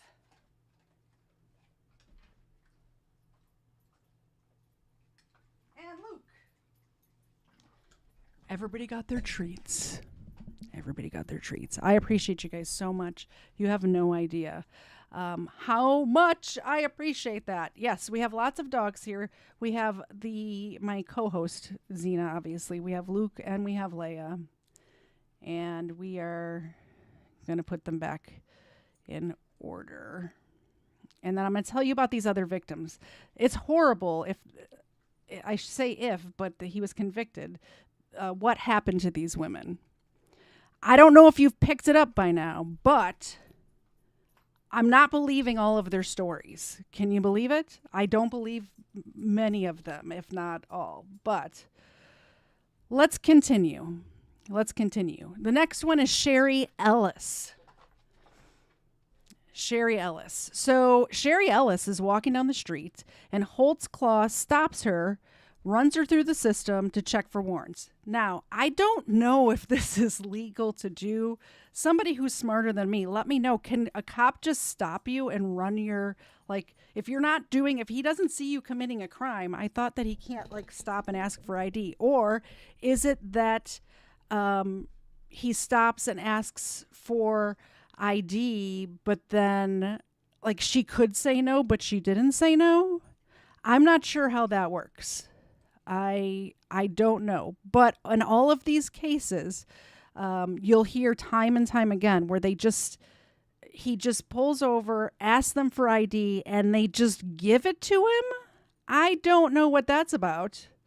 Oops, my notes popped up on the screen. So she's walking down the street. Holtzclaw stops her, ran her through the system for warrants, and... yeah, okay, so might be wrong saying they can ask. They can say no. If I'm walking down the street and a cop asks me for my ID, I can just say no, right? I'm pretty sure that's how it works.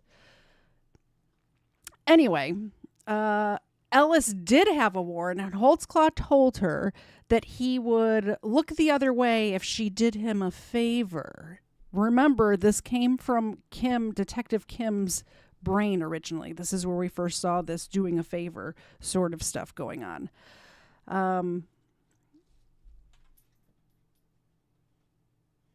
She did have a warrant, and Holtzclaw told her he'd look the other way if she did him a favor. The next thing she knew, he was pulling out his member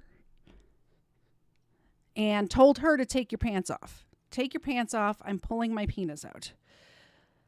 Whew. They proceeded to have oral sex, which why would she need her pants off if they were going to have oral sex? I'm not sure. That sort of doesn't line up. And, I switched the page, but you can see from this report, we have stuff highlighted here, but, she described him. They said, well, what did the officer look like that, assaulted you or offered you this thing if, to look the other way? If, what was the description of the officer? She didn't know the name of the officer or whatever. She said it was a short black man. Do you guys remember what Daniel Holtzclaw looks like? Because definitely... No, that's not what I was saying. It was the head. Definitely not a short black man, by the way. Definitely not. This guy is a giant. He's a big guy. He's Japanese American, and he's can't be confused with a short black man. It would have to be like pitch black for that to happen. Not to mention the fact she allegedly had his penis in her mouth, right? And not that I would know, but I'm pretty sure there's a difference in sizes of things among races. I've heard. I don't know. Now, Tabitha Barnes is the next one. She reports, this is in 2014, and in February of 2014, she reports a burglary at her residence. Daniel Holtzclaw and several other officers arrive, and do you guys see what's going on next to me? Leia's petting Ava. Anyway, she reports a burglary. A bunch of cops show up. She reports, does the report for the burglary or whatever. What's key here is at that time, she does not mention a sexual assault at all. Shanice Barkdale's next. This is going to be in March of 2014. She claims to be sexually assaulted by Daniel Holtzclaw as well. Barksdale reported that he made her drive to the nearby Woodson Park, where she said he grabbed her breasts over her clothing and then put his fingers down her pants. And that's according to the probable cause affidavit, which I thought I had pulled up. Maybe I didn't. Okay, coming up next is actually, that's not next. So, this is, okay, so the next one is Florine Mathis. And she's going to claim that Holtzclaw stopped her, did a warrant check, just like he did with these other women. So, stops her on the street, asks for ID, runs her in the system or whatever. He fondled her chest while standing on the street. When another car drove by, he stopped what he was doing and let her go. That's her story. Let's listen to, I want you guys to hear this part because the way Kim Davis, keep in mind, this person right now is in jail for a different crime. And Kim comes in hot and is like, well, she doesn't say this, but you could just listen to it. Crimes. Okay. And we received a tip. We're in the middle of an investigation, and during that investigation, a tip came across that you may have been sexually assaulted by an Oklahoma City police officer.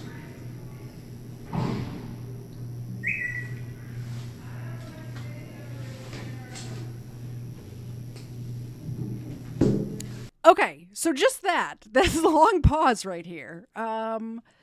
She comes in and says, hey, were you sexually assaulted by a cop? Because we need you to say some stuff. Anyway, let's keep watching. Get a chair. Do you want a Kleenex?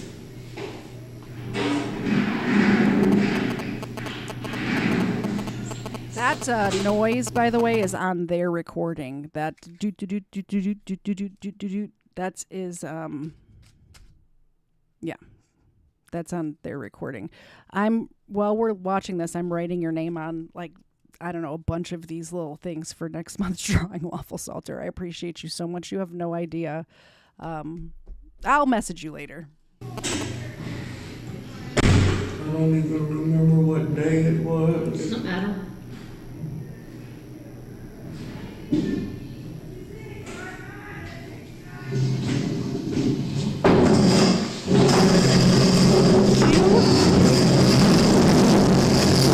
Sorry about your ears. They're dragging a chair in. But I want you to listen to the background noises of women just screaming at each other in the jail.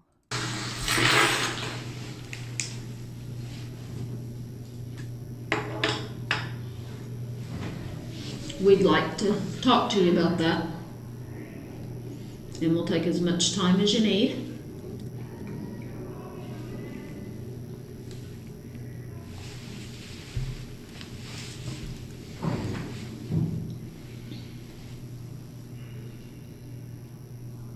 I'm going to take some notes if you don't care.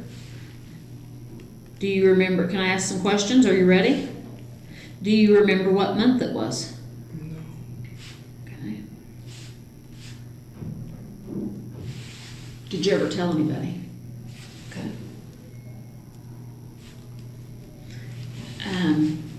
Can you tell me I'm going to ask you a question, and I don't mean this in a bad way, and I'm not judging or anything. Were you on drugs? Yeah, Moose says she's forgetting her lines. Yeah, it seems like she is forgetting her lines, doesn't it? That day? Okay.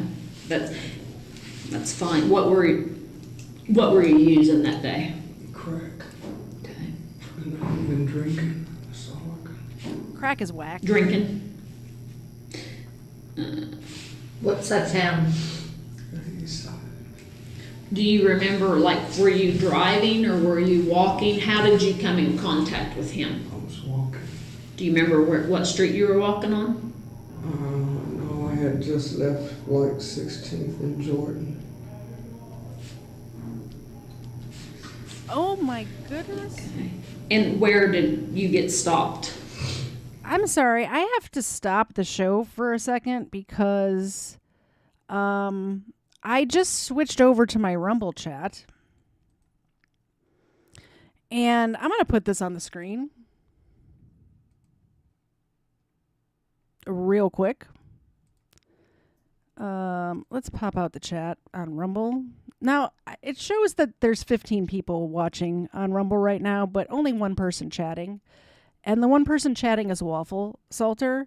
And he made a $500 donation on Rumble as well.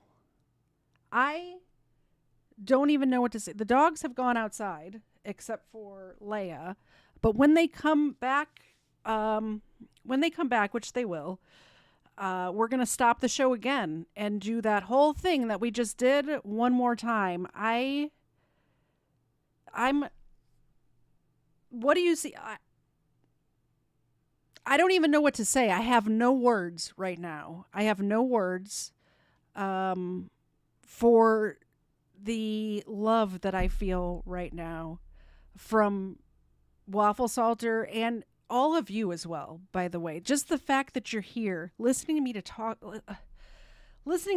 about this stuff. I enjoy telling these stories. I hope somebody can learn something from hearing these stories. And I just appreciate the fact that you are here to listen to me. And if you weren't, Mr. Zed appreciates it too, because otherwise I would just be telling him about true crime stories all day long, every day. And so I'm glad that I have this outlet. I'm glad that somebody's here to listen to it. And you have no idea how much I appreciate the fact that I can have this hobby that actually makes a little bit of money. I don't know if you guys know this or not. I may have mentioned it, but our deck collapsed recently and we had to build a new deck. And what Waffle Salter just did helps us out so much. You have no idea. All right. I'm not going to cry. I'm going to put this back on and we're just going to go along and we're going to try not to cry tears of joy.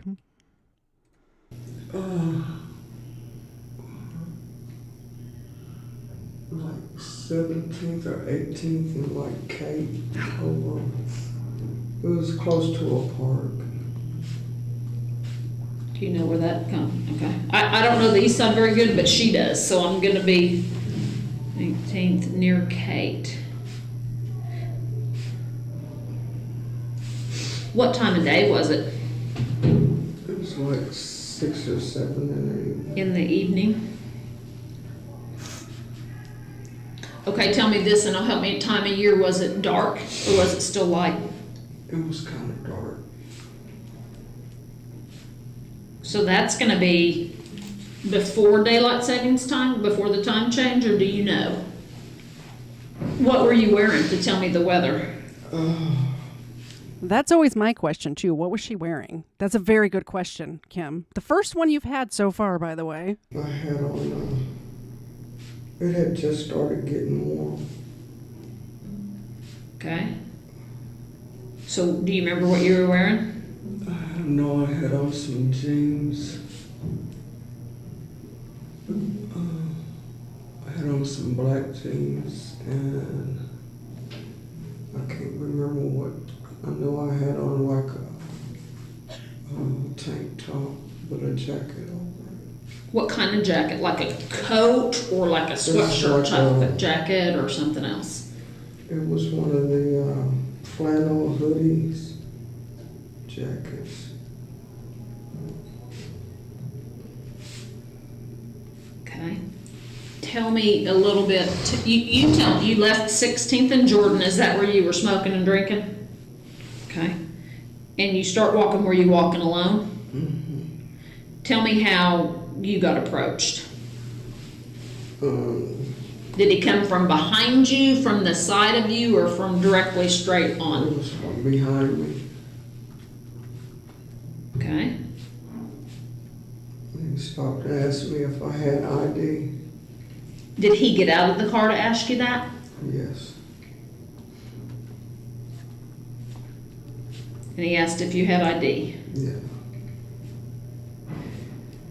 Okay. Did you? Yes. Did you have a purse or did you have it in your pocket? In my pocket. Okay. Did you give it to him? Yes. Okay. Tell me what happened next. He ran a check and I came back clear. Did he run a check over the radio or over his computer, or do you know? I don't know. I remember.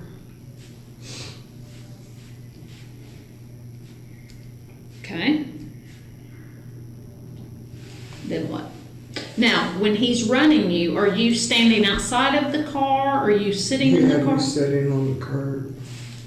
Do you hear how she's, I forgot. Did he get back in the car? Do you see how Kim is like leading her along and just like feeding her the information and then she's parroting it back? We're not going to watch this whole 26-minute video, but I just want you guys to kind of, there's a few of these that were recorded because they took place in a jail.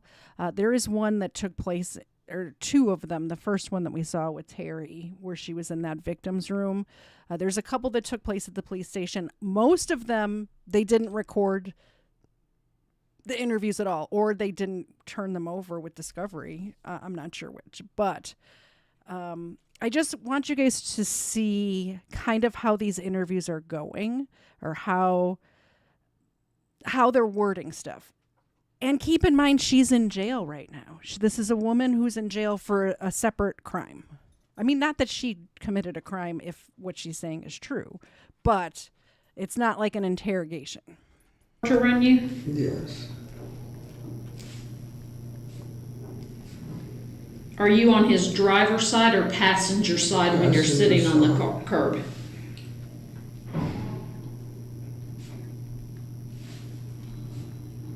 Okay. Then what happened? And he started asking me about other girls that was working girls and stuff that was around through that area, if I knew any of them. And, did he call them working girls?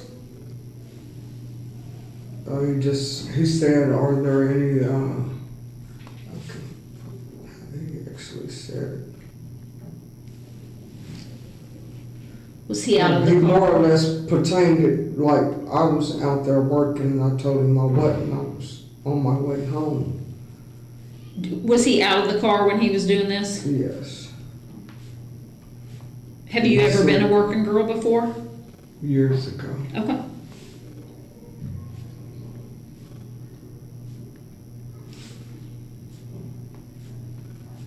All right. We're going to go on to the next victim. So that's Florine Mathis. Like y'all to meet Florine Mathis. The next one is Tabitha Barnes. Oh, I did have a timestamp that I wanted to play. It's 16 minutes for this one before we move on. So at 16 minutes, she describes her attacker. Y'all remember what Holtzclaw looks like, right? Back it up a few seconds. I just want you to keep in mind, picture Holtzclaw with his closed eyes sitting in that interrogation chair. Just picture him. And now listen to this. That been brought in here. I don't remember. I've been trying to keep it brought down. Give me a description of him. White male, black male, Indian male, Mexican male. He may,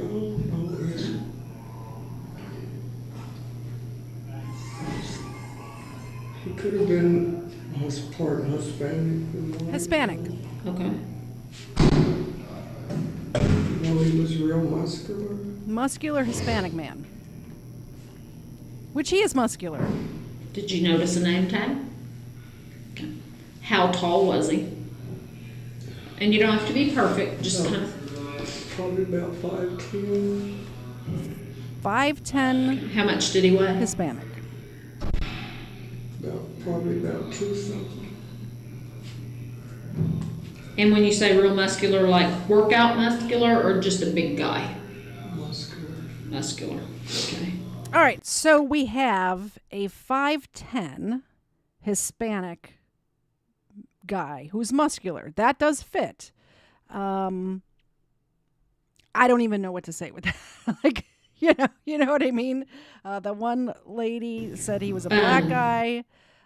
This one is saying he's a Hispanic guy. Either there's a rash of people on the police department in Oklahoma City in 2014 sexually assaulting women, or hear me out, they're thinking they're getting a payday and a get out of jail free card. All right, we're on to Tabitha Barnes. This is Tabitha here. And Tabitha Barnes was sitting in her car with her 2 daughters and a friend around 11:30 at night. She doesn't remember what day it is, but it's 11:30 at night because they were on their way to the store, but they were waiting until midnight when the food stamp money would hit their account. So apparently, fortunately for me, have never had to be on public assistance. Thank God for that. People do need public assistance, and I totally understand. But I guess the money hits your account, like goes onto that card or whatever it's called in Oklahoma, I don't know, at midnight. So they're sitting in front of their house, just hanging out in the car with 2 kids and 2 adult women, waiting for midnight to go to the store, which seemed a little fishy to me because wouldn't you, like if you're going to the 24-hour Walmart or whatever, let me put the chat back up. If you're going to the 24-hour grocery store and you're waiting for, it's 11:30 at night and you need the clock to hit midnight, the clock doesn't have to hit midnight when you walk into the store. It has to hit midnight by the time you walk out of the store, correct? So I'm thinking if I was in Tabitha Barnes' situation and I had to wait till midnight to do my grocery shopping, that I would be in the Walmart filling up my cart with whatever I needed for that 30 minutes. Well, plus you have to drive to the store. They were still at the house, so you would have to drive to the store, however far away that is. In a city, it could be 5 minutes. I'm thinking about when I lived in Chicago, the drive to the supermarket was like 3 blocks away. But walking out to the car, getting in the car, driving, parking, walking into the store, 5 minutes, right? Very short amount of time.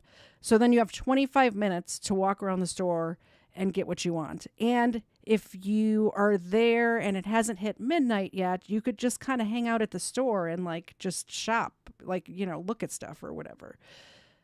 Anyway, that sounded odd to me. I'll put it that way. So 2 police cars pull up to them sitting in front of their house, and the officers told the women, both women, to get out of the car, and he sent the kids into the house. I don't know how old these kids are, but I'm assuming they were older kids because the police officers wouldn't have the kids go in the house by themselves unless they were, I would say, probably above the age of 12. Like how old, I'm trying to think how old I was, although I'm old, so people did stuff different. But in 2014, how old would a kid have to be to stay at home alone? I think 12, 10, 12, I'm not sure.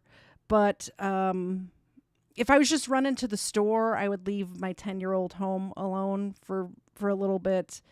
12, 14, something like that. Maybe teenagers, I'm not sure. But they sent the kids inside, and they pull the 2 women out of the car and do the whole thing with the running the background check, or not the background check, but running there to see if they have any active warrants, anything like that. Holtzclaw takes Tabitha and puts her in the back of his car while he runs the record, and the other officer that was with them took the other woman to do that. So after a few minutes, she sees the other officer drive off and her friend go back into the house. Now, she has warrants. Tabitha does. Holtzclaw told her he would take care of the tickets if she did something for him. We've heard this before. He then ended up fondling her chest. That's all the allegations in this one. When she got up, there was a $20 bill on the seat next to her, and she took the money. This is the first time a $20 bill comes up. It'll come up again. Get your notebook, katiez.com. It's 14 whatever it was on katiez.com. So grab that, make this note, $20 bill on the seat. Next, we're coming up to Carla Johnson. This is Carla. At 9 p.m., Carla was walking down the street, and most of these women, they're coming to them months later, up to a year later, saying, were you ever sexually assaulted by a cop? And they're, what the flip? Sorry, I pressed buttons. I forgot it's touch. I can touch it, and I touched it, and I turned it down. So she's walking down the street around 9 o'clock, and he does the same thing where he stops her, asks for her identification. He runs her name for warrants. He ends up finding a very long list of, maybe I should have you guys guess. What do you think she has convictions for? If you had to take a wild stab at it, he finds a long list of convictions. I'm going to give you guys a couple of seconds in the chat to tell me what you think the convictions are for. She has no warrants, though, but long list of convictions. I'll tell you in a second. Actually, the first person who gets it right will get their name in the drawing. How about that? If you guess correctly right now, the first person to get it might be wrong. Crack, absolutely. She has drug convictions. Might be wrong gets his name into the thing. Might be wrong, but he might be right too. You never know. Your name's going in the drawing for next month. You know what? Christian got it too, and I think you were probably typing while Might Be Wrongs came, so I'll put Christo in there too. Christo gets an entry into the thing. I don't know what MOHAP means. Waffle Salter. I don't know what MOHAP means. All right, so she's got a long list of felony drug convictions, but no warrants. When he's searching her for drugs, because obviously if you stop somebody and they have a bunch of drug convictions, you would probably want to search them for drugs. She does not have any prostitution or anything else, only drug convictions. That's in the report. I'm not, that's... Oh, Michelle Obama has a penis. Yep. Got it. You're not wrong. So as she's getting out of the car, she also saw a $20 bill on the seat and picked it up. Oh, I forgot the part. I forgot the important part. So when he was searching her for drugs, she said that he put her hands down the front of her pants and used his fingers to do stuff down there and also fondled her chest. So as she's getting out of the car, she also sees a $20 bill on the seat. Moving along, we're going to go to Carla Rains. Carla Rains. There's Carla. Hi, Carla. So Carla, I wish I could make this bigger, but I have the notes written here, so I'll just read it to you. Carla is it's 10 o'clock now. She said she was walking, what? She said she was walking a newer model.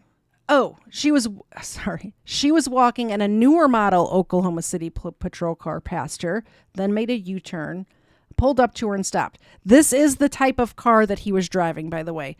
If you recall correctly, several of these other women did say it was a black and white, and he didn't. In the time frame that this happened, he did not have a black and white patrol car. So a newer model pulled a U-turn and stopped her, asked for her ID or whatever. Holtzclaw did a quick pat down, stating, "I have to check you." Rains claims at this point, Holtzclaw made a motion for her to pull up her shirt. So he didn't say, pull up your shirt. He just did some sort of motion. I don't know what it was. This interview is not recorded. If it is, I didn't see it. But pull up your shirt. So he pulls up her shirt and basically flashes him. Holtzclaw never specifically told her to expose herself. That's all that happened. A pat down, and he motioned to flash him, and she obliged. Rosetta Great. Oh, we have another video. Rosetta was walking down the street when Holtzclaw stopped her. She said she was forced to perform oral and vaginal sex with Holtzclaw. She said he unzipped his pants. This is another thing you want to make a note of in your notebook. He unzipped his pants and put his member through the zipper hole. This will come into play a little bit later. Listen to it. This is an hour long. We're going to listen to just a few minutes of this one. Non-wanted sex. Okay. It seems so low. Let me turn it up.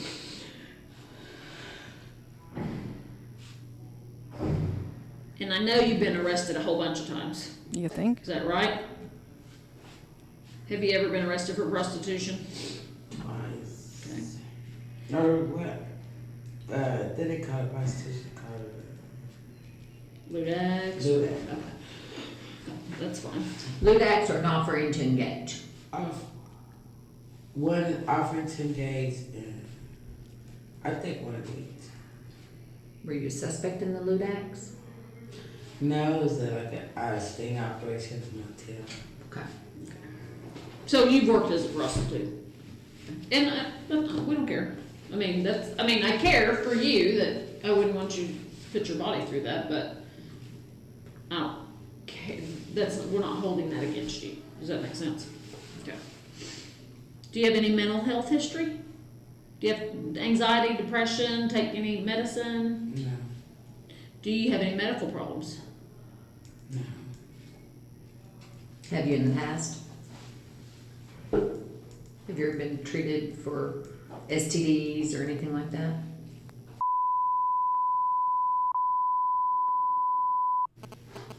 Okay.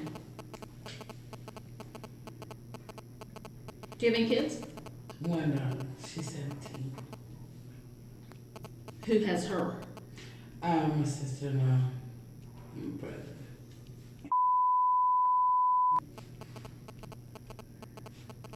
Have you ever been married?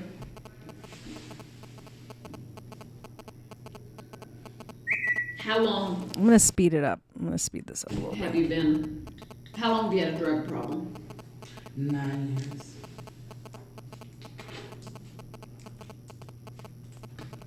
How come you're in here now? Well, I know about you got arrested because you made a pretend phone call. I thought that was quite sharp.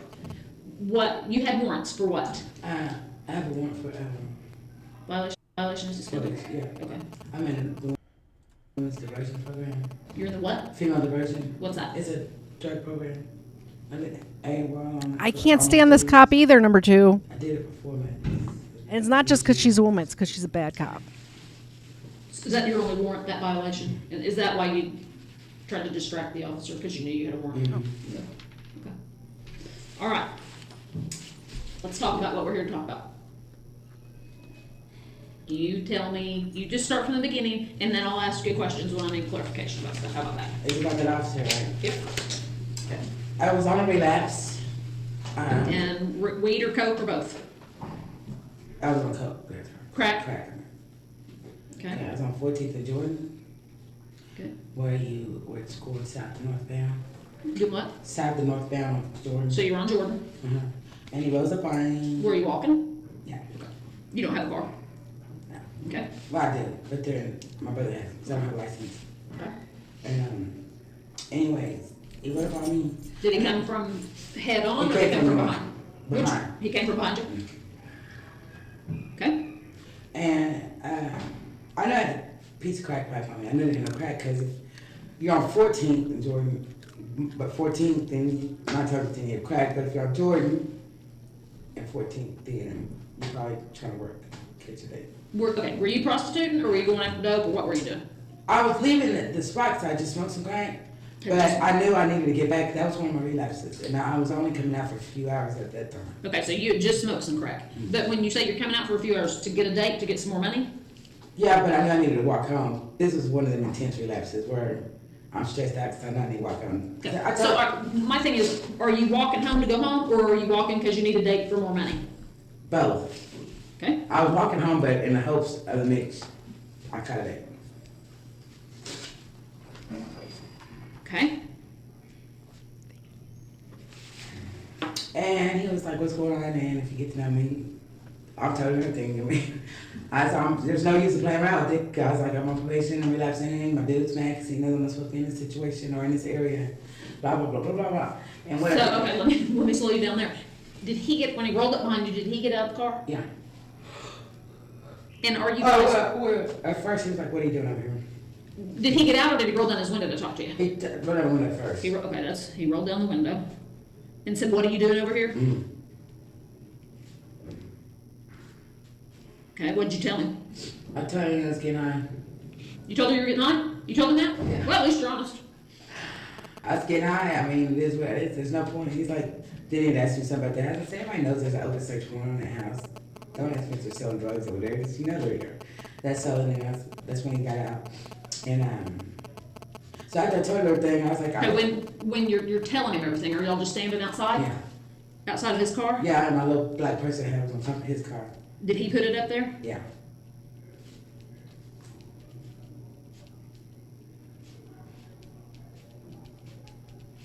Okay, tell me everything you told him. I told him that I had relapsed, but I was still doing my program at that time. Okay. I had relapsed, okay. and my boyfriend was upset about it because I didn't have business being in the area, and that's what we argued about. You and your boyfriend. Okay.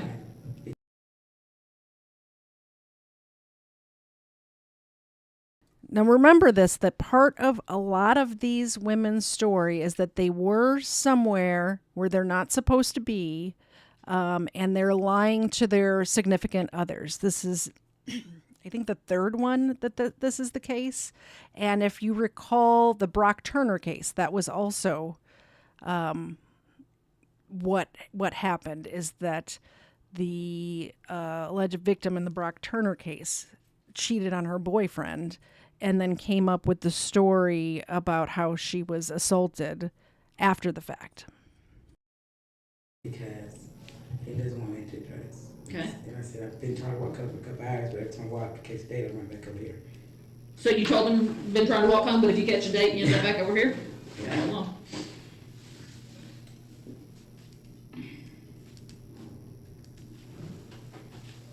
How many dates did you catch that night? That day? Yeah. I don't know. Just a couple, because I wasn't out there for a couple hours. Okay.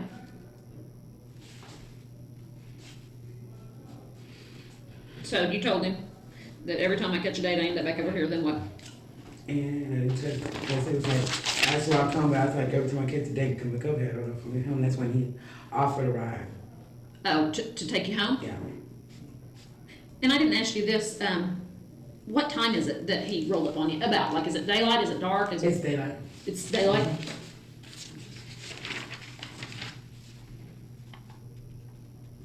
Okay. So he offers you a ride home. Did you tell him, okay, and where's home? Is that your daddy's house or is it Culberson? Did you give an address? Mm-hmm. Have you gotten in the car yet? Mm-hmm. Okay, how, did he search you before you got in the car or anything? Yeah, he searched first and my little crack pipe. He searched your purse? Mm-hmm. So this story is going very similarly to the other ones, but I want you guys to kind of get an idea of the personalities that we're dealing with here. I think that helps a lot. So we're going to move along to Kayla Lyles. Kayla, hold on, I have a picture of her, I think. Here we go. This is Kayla. Or Kala. I'm sorry, I'm totally mispronouncing this poor woman's name.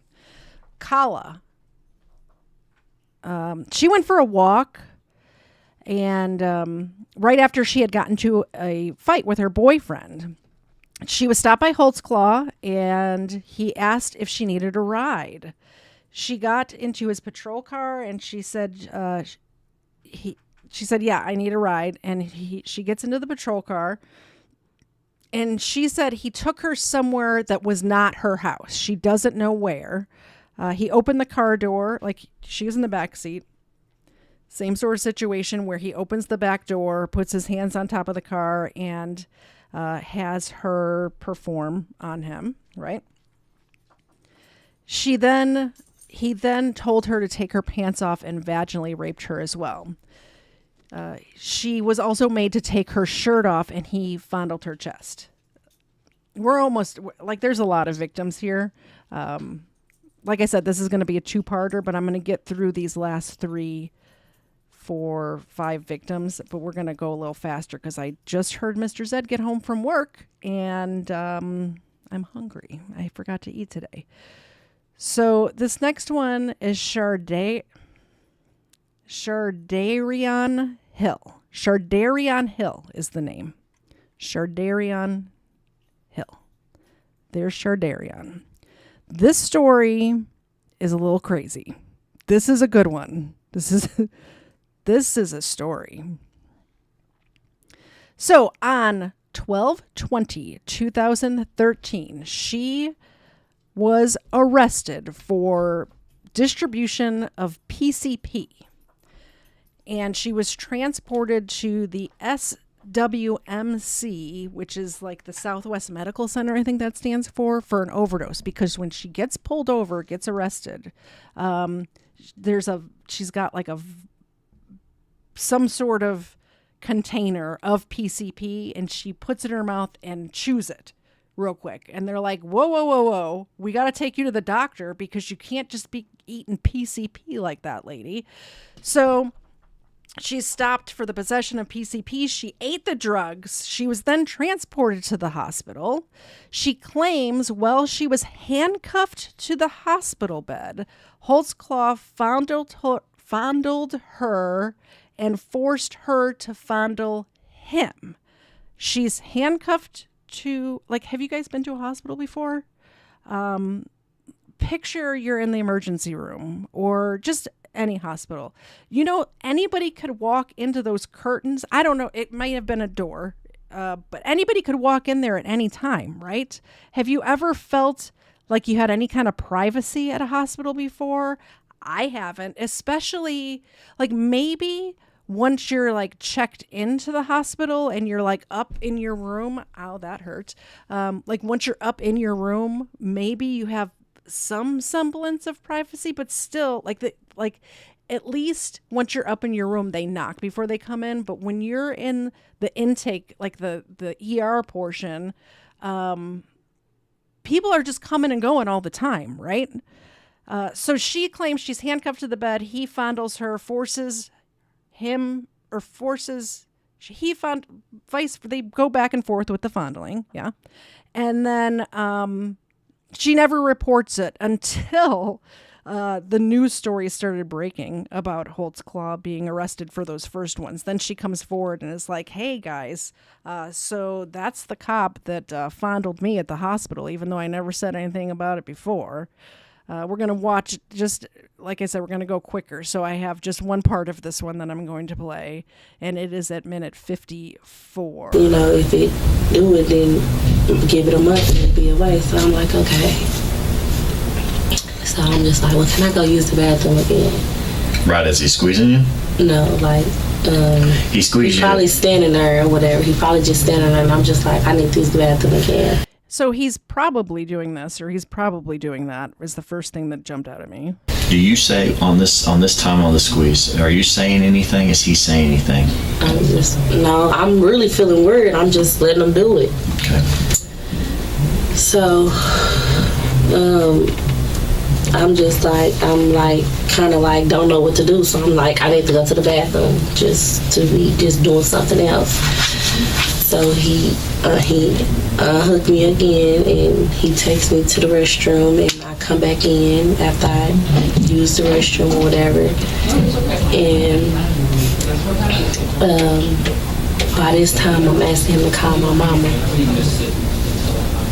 So he hooks you back up? Huh? When you go to the restroom, come back? No. Because he pulled down his pants before I go to the, before or after? No. When after he touched on my breast or whatever, yeah, I asked him to go to the restroom. I come back in, and then I don't know how we talked about it or whatever, but I know that his belt or whatever, like when he told me to touch it or put my hand on it, it was like I felt a little bump. So you're back from the restroom. Mm-hmm. Okay. In the conversation you said, I really don't remember how we was talking to make him. I know he said something about I will fuck the shit out of you, and he said sorry he about would the language. Me. Is that his words? Yes. He said, I would fuck the shit out of you? Yes. And he was like... He said he would nut in you? Yes. And that's his words? Yes. I promise to God, I hope God killed me right now if I'm lying. He told me that he would fuck the shit out of me and he would nut it. Okay. Is it just me, or when somebody uses those words, I promise to God, this is the truth. Does that just make you not to not believe them at all? Anything that comes out of their mouth? Not at all. It's just, it feels like a lie is what I'm saying. Me or something like that, but he was trying to tell me like that's what he would do, I guess, to see if that's what I want to do. But he was trying to say he was on the clock, but then he ended up doing it anyway. Okay. That's what he says, but he says, I'm on the clock? Yes. Do you guys see the difference between this woman and that first one that I showed you, where she was shaky. She didn't want to she wanted to forget that it happened. She didn't want to talk about it. That's why I believe Terry, the first victim, I think something did happen to her. I don't think it was Holtzclaw, because obviously she described it as a black man. But I think somebody did assault that woman. This woman, not at all. And I was going to save this for part 2, but I'm going to play for you the very end of this one as well. First, I'm going to tell you, though, what makes this one fishy is, so this person, Shardaria, am I even saying that right? I feel bad for I don't really feel bad for mispronouncing this person's name. Shardarian. So Shardarian is doesn't have any other arrest record. She's never been arrested before, and she ends up at the hospital, and he's got to sit there with her at the hospital. And he's a good guy. It's hard to say a convicted rapist is a good guy, but this next part I'm going to tell you, I think, is because he's actually was trying to be a good cop. So this was in late December. So on January 8th of 2014, so a couple weeks later, he sees her on Facebook and sends a friend request. Probably shouldn't have done that, Daniel. Probably shouldn't have done that. She accepts the friend request, by the way. He ends up stopping by her house one day while he's on duty to check on her, just to see, hey, how are you doing? Are you staying out of trouble? Like, is everything going okay? I think he's trying to steer her and don't deal not marijuana, PCP. Don't do that anymore. And then in February of 2014, he messages her and attempts to call her on Facebook several times. That's fishy. That's very fishy. Why are you doing that? But I want to keep in mind, she saw this news story about him getting arrested or whatever, and she's like, hey, that's the same cop that was sitting with me at the hospital that time, when I ate the PCP. At the very end of this interview, this did not come out in court, by the way, but I want you to listen to the last minute of this 2-hour police investigation interview. Any lies, anything like that? No. Okay. Well, you've been pretty honest about stuff.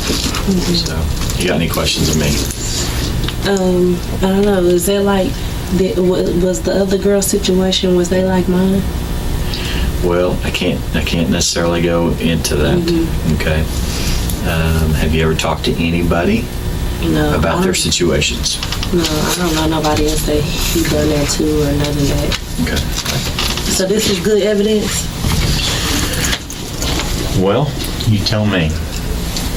I think so, because y'all, even if he didn't even rape nobody or nothing, he's still in contact with people that he arrested. She just said, is this good, as she's smiling, is this good evidence? Did I say everything correctly? Because even if he didn't rape anybody, he's still getting in contact with people who he's arrested. I'm going to play it one more time. It's just what had happened was apparently they got to the point where the interview was over. Every single person except for his defense team got to the end of the video where she starts to stand up and turns it off and didn't listen to this last part at all. Anybody? Like, look, pay attention. I'm going to make it big. Watch her flippin' face. Watch her face when she's saying this stuff. No, About their situations. No, I don't know nobody else that he done that to or none of that. Okay. So this is good evidence? Well, you tell me. I think so, because I mean, y'all, even if he didn't even rape nobody or nothing, he's been in contact with people that he arrested. Well, was there ever a nurse who came into So I don't know if you heard that last part, but the cop, as they're walking down the hall, says, so not a nurse or anybody didn't come into the room or see anything? No. Nope. And she's giggling with joy, telling the story. It's crazy. It is doggo treat time. I forgot I have to do this. Ron Klotzer. Am I saying that right? Donated $2. I appreciate you so much, Ron. And the doggos definitely appreciate you. We have 3 of them in the room right now. Yeah, Ava's gone. But of course, the star of the show is Xena anyway, right? So Xena, let's tell Ron how much we appreciate him. Tell him. Do a shake. Do a high five. Oh, that's good. Do a touch. That's good. And come here. This one. Oh, we've got this one. Let's make. Sorry, Xena, you're not the star anymore. Leia is. Leia. There's Leia. Back up. There she is. That's for Leia. Thank you, Ron. I appreciate it. And we got one more. This one. Bam. Toto's here. That's for... This is actually Luke. We get a little ASMR from Luke. We'll give Luke one more. Thank you, Ron. I appreciate it. All right, hop down. Bam. Thank you. Get my stuff back the way it's supposed to be. Oh man. So tell me in the chat, what did you think of Shardaria's? I gotta look at it. Shardarion's. Tell me what you think of Shardarion's interview. Do you think that was real? What do you think? What do you suppose? If you had to just go off your gut reaction to Shardarion, what do you think happened there? Like, really, in a hospital? Like, anybody could walk in at any time. What are we doing here? What are we doing here? We're almost done, I promise. I told Mr. Zed that I'd be done by the time I got home. No, I wasn't. I think it might be because somebody derailed my show for like 15 minutes by being so very generous, and I appreciate you so much. You have no idea how much that helps. It helps so much. It's like you were the answer to a prayer is all I'm going to say, but I'll message you later about it. Where did I do with my notes? So after Shardarion Hill, we have Cyrita Bowen. So on May 21st, she actually knew the date, which is great. She was walking home alone near Northeast 16th and Highland. And she reported that Officer Holtzclaw pulled up next to her and started asking questions, including if she had anything on her. His words, "Do you have anything on you?" He took her, he offered her a ride. And it seems like he's offering a lot of people rides. I have to say, when I was a teenager one time, I ended up very far away, like miles away from my home. I probably wasn't even a teenager. Zena, what are we doing here? Sorry about that. I remember I was with a friend who number 2 knows. Initials GH. I'm not going to dox, but GH and I were miles away from where I lived at the time, and we had zero money to get on a bus or anything like that. And we saw an officer and we asked him for a ride, and he said, "No, I'm not a taxi." And we were like young teen, like we were like, it was night. It was scary, Anyway, so he offers her a ride. She accepts. He took her to an area. Instead of taking her home, he takes her to an area known as Dead Man's Curve. And while sitting in the back seat, he stood next to the open door and forced her to have oral sex with him. He then made her get out of the car and pull her pants down. Then he put her up against the car and vaginally raped her. So that is her story. Now, Regina Copeland. Do I not have Regina? I guess I don't. I have no tab for Regina, so I'll just tell you about her. Holtzclaw followed her home, parked in front of her driveway, and told her to get into his patrol car. He then made 3 right turns before pulling over, removing her from his patrol car, and vaginally raping her. Last victim, Adaria Gardner. At the time, Adaria was 17 years old, so very young. Now, I want you to keep in mind, because I had to Google this, the age of consent in Oklahoma in 2014, and I think still today, but when this happened, was 16. So she was of legal age. Now, I think a lot of you are having the same initial thought that I did. Like, even if this was consensual, what is a 27-year-old doing with a 17-year-old? There's different schools of thought on this. Like, my mom was 19 when she married my dad, and he was 29, so there was a 10-year age difference. This would be a 10-year age difference. She was 17, age of consent 16, so of age. She was walking through her neighborhood with two of her friends, and her and the friends were arguing. So Holtzclaw pulled up to them, stopped them.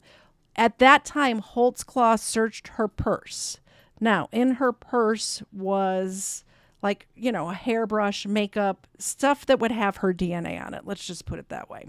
So he searches her purse and then lets them go. Like, everything's fine, lets them go. Later that evening around dusk, Adaria was walking alone to her mom's house, and Holtzclaw stopped her again. She claims that she was raped for around 10 minutes by an Oklahoma City police officer. She doesn't name the names or whatever. When, at the beginning of this whole thing, 2.5 hours ago, I told you that they did a buckle swab on Holtzclaw. And they took his pants and his uniform shirt and all that stuff. Well, they did DNA tests on all of this stuff. Obviously, the buckle swab, that's what it's for. But on the zipper of his pants, they found a female DNA, an unknown male DNA, and Holtzclaw's DNA. We still to this day do not know who the male DNA was from. But what we do know is that Adaria Gardner's DNA was on the fly area of Holtzclaw's pants. It doesn't look good, right? What is happening next to me? Do you hear them? Chill. Thank you. We're going to get into the DNA evidence in next week's episode, but this is the case that I originally saw. And I was like, oh, this guy is totally guilty of raping a 17-year-old. Since then, this is a couple months ago, I've read all of the papers. I've read all of the police reports. I've done all of the things. And I don't want to spoil it for you, but I don't think so anymore, right? I think what happened is just like Daniel in the Bible, I think that Daniel Holtzclaw was thrown into the lion's den. I'm going to read you a little something here. I'll even put it on the screen. Real quick, I need to beat some dogs because they're, being a little noisy. I'm gonna mute for 1 second.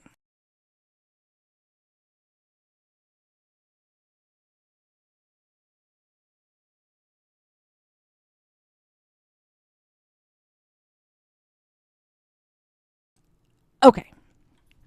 In Daniel 6, Daniel was raised to high office by Royal Master Darius the Mede. My apologies for mispronouncing any of this stuff. You guys know I can't read, right? Daniel's jealous rivals tricked Darius into issuing a decree that for 30 days no prayer should be addressed to any god or man but Darius himself. Anyone who disobeys this edict is to be thrown to the lions. Pious Daniel continues to pray daily to the God of Israel, like the actual God, the king. Although deeply distressed, he must condemn Daniel to death, for the edicts of the Medes and Persians cannot be altered. Hoping for Daniel's deliverance, Darius has cast him to the pit of lions. At daybreak, the king hurries to the place and cries out anxiously, asking if God had saved his friend. Daniel replies that his God has sent an angel to close the jaws of the lions because I found blameless before him. The king commands that those who had conspired against Daniel will be thrown to the lions in his place, with their wives and children, and that the whole world should tremble and fear before God, the God of Daniel. I think that Daniel Holtzclaw was thrown into the lion's den. I think these people had it out for him, and that I think that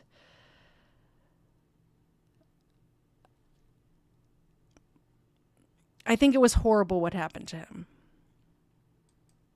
Here's his verdict for these crimes that I just went over. Versus Daniel K. Holtzclaw, number CF 2014-5869. Verdict, count 1, sexual battery. We, the jury, impaneled and sworn in the above entitled cause, do upon our oaths find as follows. Defendant is guilty of the crime of sexual battery and set punishment at 8 years.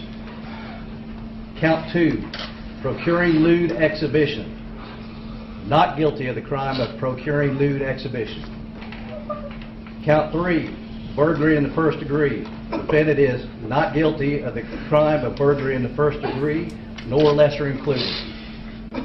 Count 4, procuring lewd exhibition. Defendant is guilty of the crime of procuring lewd exhibition, and punishment is set at 5 years. Count 5, procuring lewd exhibition. Defendant is guilty of the crime of procuring lewd exhibition, and punishment is set at 5 years. Count 6, defendant is not guilty of the crime of stalking. Count 7, defendant is not guilty of the crime of sexual battery. Count 8, defendant is guilty of the crime of forcible oral sodomy, and punishment is set at 20 years. Count 9, rape in the first degree. Defendant is not guilty of the crime of rape in the first degree. Count 10, forcible oral sodomy. Defendant is guilty of the crime of forcible oral sodomy and punishment is set at 16 years. Count 11, rape in the first degree. Defendant is guilty of the crime of rape in the first degree and punishment is set at 30 years. Count 12, forcible oral sodomy. Defendant is not guilty of the crime of forcible oral sodomy. Count 13, sexual battery. Defendant is guilty of the crime of sexual battery and punishment is set at 8 years. Count 14, sexual battery. Defendant is guilty of the crime of sexual battery and punishment is set at 8 years. Count 15, procuring lewd exhibition. Defendant is guilty of the crime of procuring lewd exhibition and punishment is set at 5 years. Count 16, forcible oral sodomy. Defendant is guilty of the crime of forcible oral sodomy and punishment is set at 16 years. Count 17, forcible oral sodomy. Defendant is not guilty of the crime of forcible oral sodomy. Count 18, procuring lewd exhibition. Defendant is not guilty of the crime of procuring lewd exhibition. Count 19, procuring lewd exhibition. Defendant is not guilty of the crime of procuring lewd exhibition. Count 20, rape in the first degree. Defendant is not guilty of the crime of rape in the first degree. Count 21, sexual battery. Defendant is not guilty of the crime of sexual battery. Count 22, sexual battery. Defendant is not guilty of the crime of sexual battery. Count 23, sexual battery. Defendant is not guilty of the crime of sexual battery. Count 24, forcible oral sodomy. Defendant is not guilty of the crime of forcible oral sodomy. Count 25, rape in the second degree by instrumentation. Defendant is not guilty of the crime of rape in the second degree. Count 26, indecent exposure. Defendant is not guilty of the crime of indecent exposure. Count 27, forcible oral sodomy. Defendant is guilty of the crime of forcible oral sodomy and punishment is set at 16 years. Count 28, rape in the first degree. Defendant is guilty of the crime of rape in the first degree and punishment is set at 30 years. Count 29, rape in You see Kim sitting at that desk grinning to herself with her dumb purse? the first degree. Well, meanwhile, Daniel over here in the background, his life is just collapsing around him. Is guilty of the crime of rape in the first degree and punishment is set at 30 years. Count 30, sexual battery. Defendant is guilty of the crime of sexual battery and punishment is set at 8 years. Count 31, rape in the second degree by instrumentation. Defendant is guilty of the crime of rape in the second degree and punishment is set at 12 years. Count 32, rape in the first degree. Defendant is guilty of the crime of rape in the first degree and punishment is set at 30 years. Count 33, sexual battery. Defendant is guilty of the crime of sexual battery and punishment is set at 8 years. Count 34, sexual battery. Defendant is guilty of the crime of sexual battery and punishment is set at 8 years.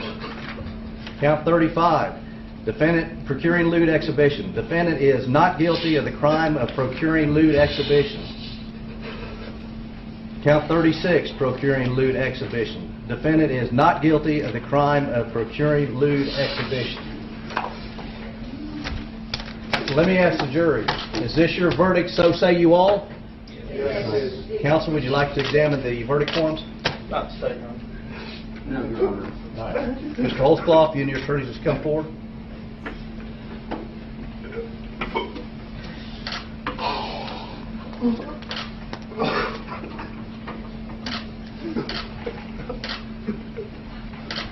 Mr. Holtzclaw, this jury finds you guilty of the various counts. You will be remanded to the custody of the Oklahoma County Sheriff for formal sentencing set January 21st, 2016 at 10 o'clock a.m. Your Honor, I'd ask And we're going to go into that next time. I hope you enjoyed this episode of Overruled with Katie Zed. Please, please, please keep in mind that I have 2 more things, and I'm going to play you a preview of what's going to happen. I didn't have it prepared, so let me get this up real quick. I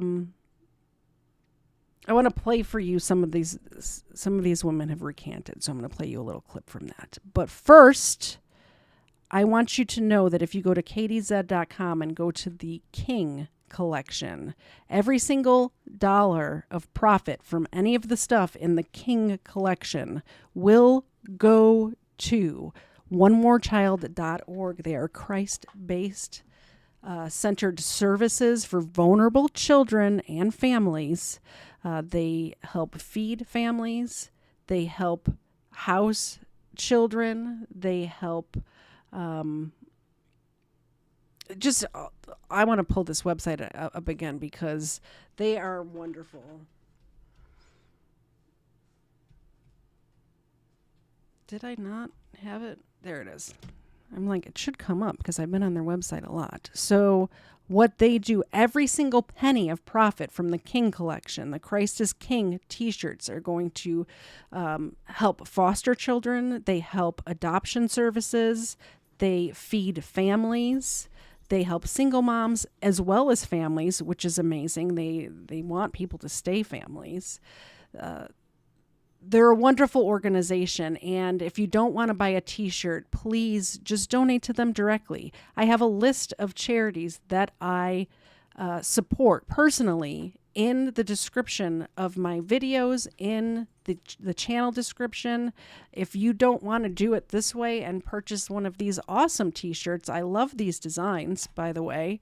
If you don't want one of these t-shirts, that's fine. Just do good in the world and help them out, or any of the charities I have listed. Coming up next week, we're going to go over the evidence. We're going to go over the evidence, and here's just a small preview of that. Just into our newsroom, a never-before-seen video involving the aftermath of the trial for fired and convicted Oklahoma City police officer Daniel Holtzclaw. Just 2 weeks ago, we brought you video showing one of his 13 accusers backtracking on her testimony. Tonight, video showing a different victim saying the trial was the first time she ever saw Holtzclaw. You may remember he was sentenced to 264 years in prison after a jury found him guilty of raping women while on patrol in northeast Oklahoma City. News 4's Austin Brissett is on the night news. The release of the video and the accompanying statement claims that OKC police railroaded Holtzclaw in their investigation into the allegations, but a statement from the district attorney says otherwise. I have never seen him but before trial. That's when I finally seen who accused of raping me. A statement supporters of Daniel Holtzclaw say should blow the lid off an entire Oklahoma City police investigation, saying this accuser's contradictory testimony, quote, exposes how OCPD railroaded Daniel by soliciting sexual assault allegations and pinning them on him. Would you raise your right hand, please? Do you swear to tell the truth, the whole truth, and nothing but the truth, so help you God? I do. Between 2013 and 2014, the then Oklahoma City officer was accused of raping and sexually assaulting 13 women while on patrol. In 2015, he was convicted on 18 felony counts and sentenced to 263 years in prison, 62 of those years based on the allegations of Sherry Ellis Smith alone. He was a black man. Okay. He was in a black and white police car. This video from 2014, Ellis Smith speaking to investigators describing her attacker as a short black man with a darker skin tone than her own. How tall are you? 5'11". I want to get a DNA sample from you today. And the reason I want to get a DNA sample is because I know what officer did this to you. Holtzclaw's advocates pointing out that the now 35-year-old is a 6'1" Japanese-American man, saying, quote, detectives solicited and procured wrongful allegations specifically from at-risk black women. They also claim police never showed Ellis Smith a photo lineup, Now, during never-before-seen deposition video of Ellis Smith, she admitted to never seeing Holtzclaw before until trial. I have never seen him but before trial.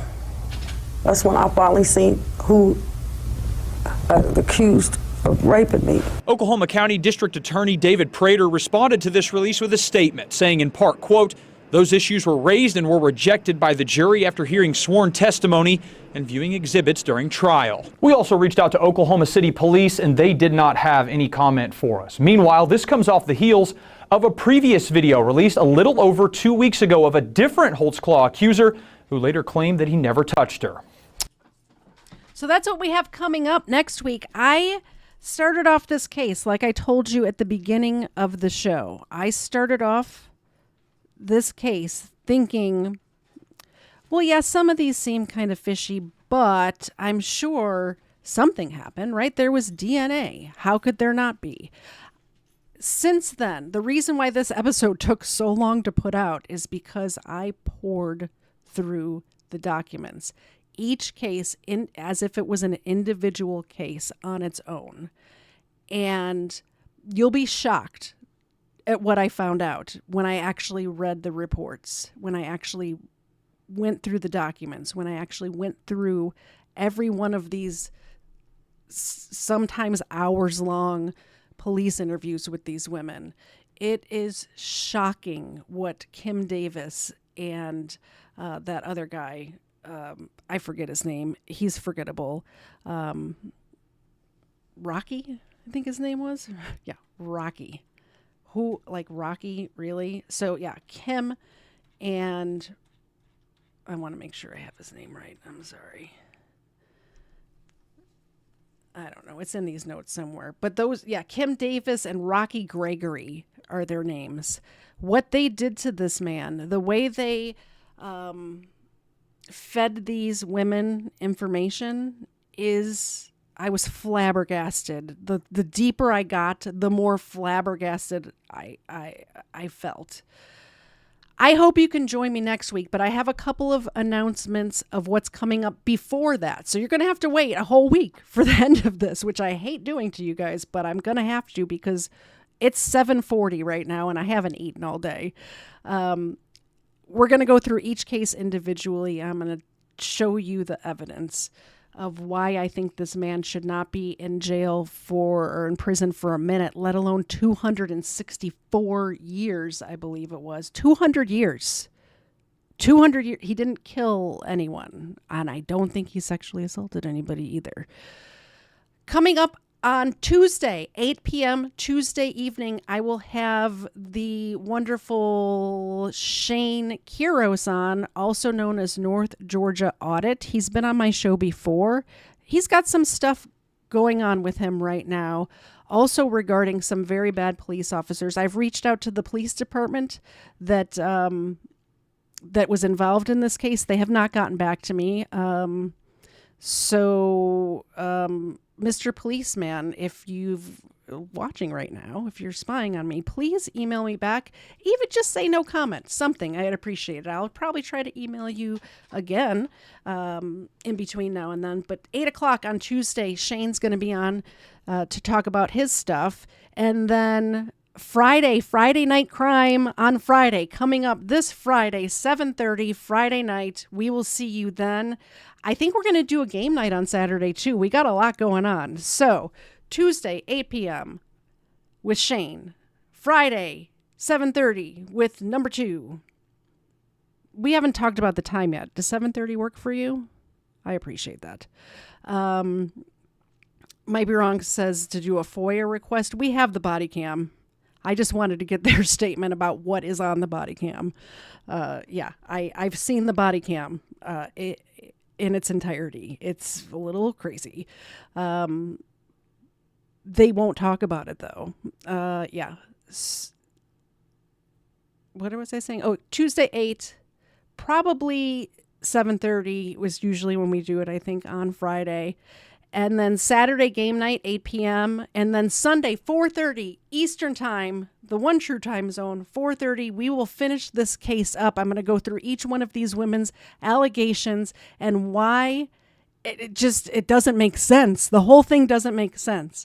I also am going to share with you, and I'll go back and put it in the comment section here if you're already convinced, but there's a petition online. I don't think the petitions do anything, but it doesn't hurt, right? I hope you all have a wonderful evening, and I will see you on Tuesday, 8 p.m. Eastern. Bye, guys. Thanks for coming. And a very special thank you to Waffle Salter for making not my day. You made my year right now. I've never been so overwhelmed with joy in my life. I will talk to all of you later. Bye, guys.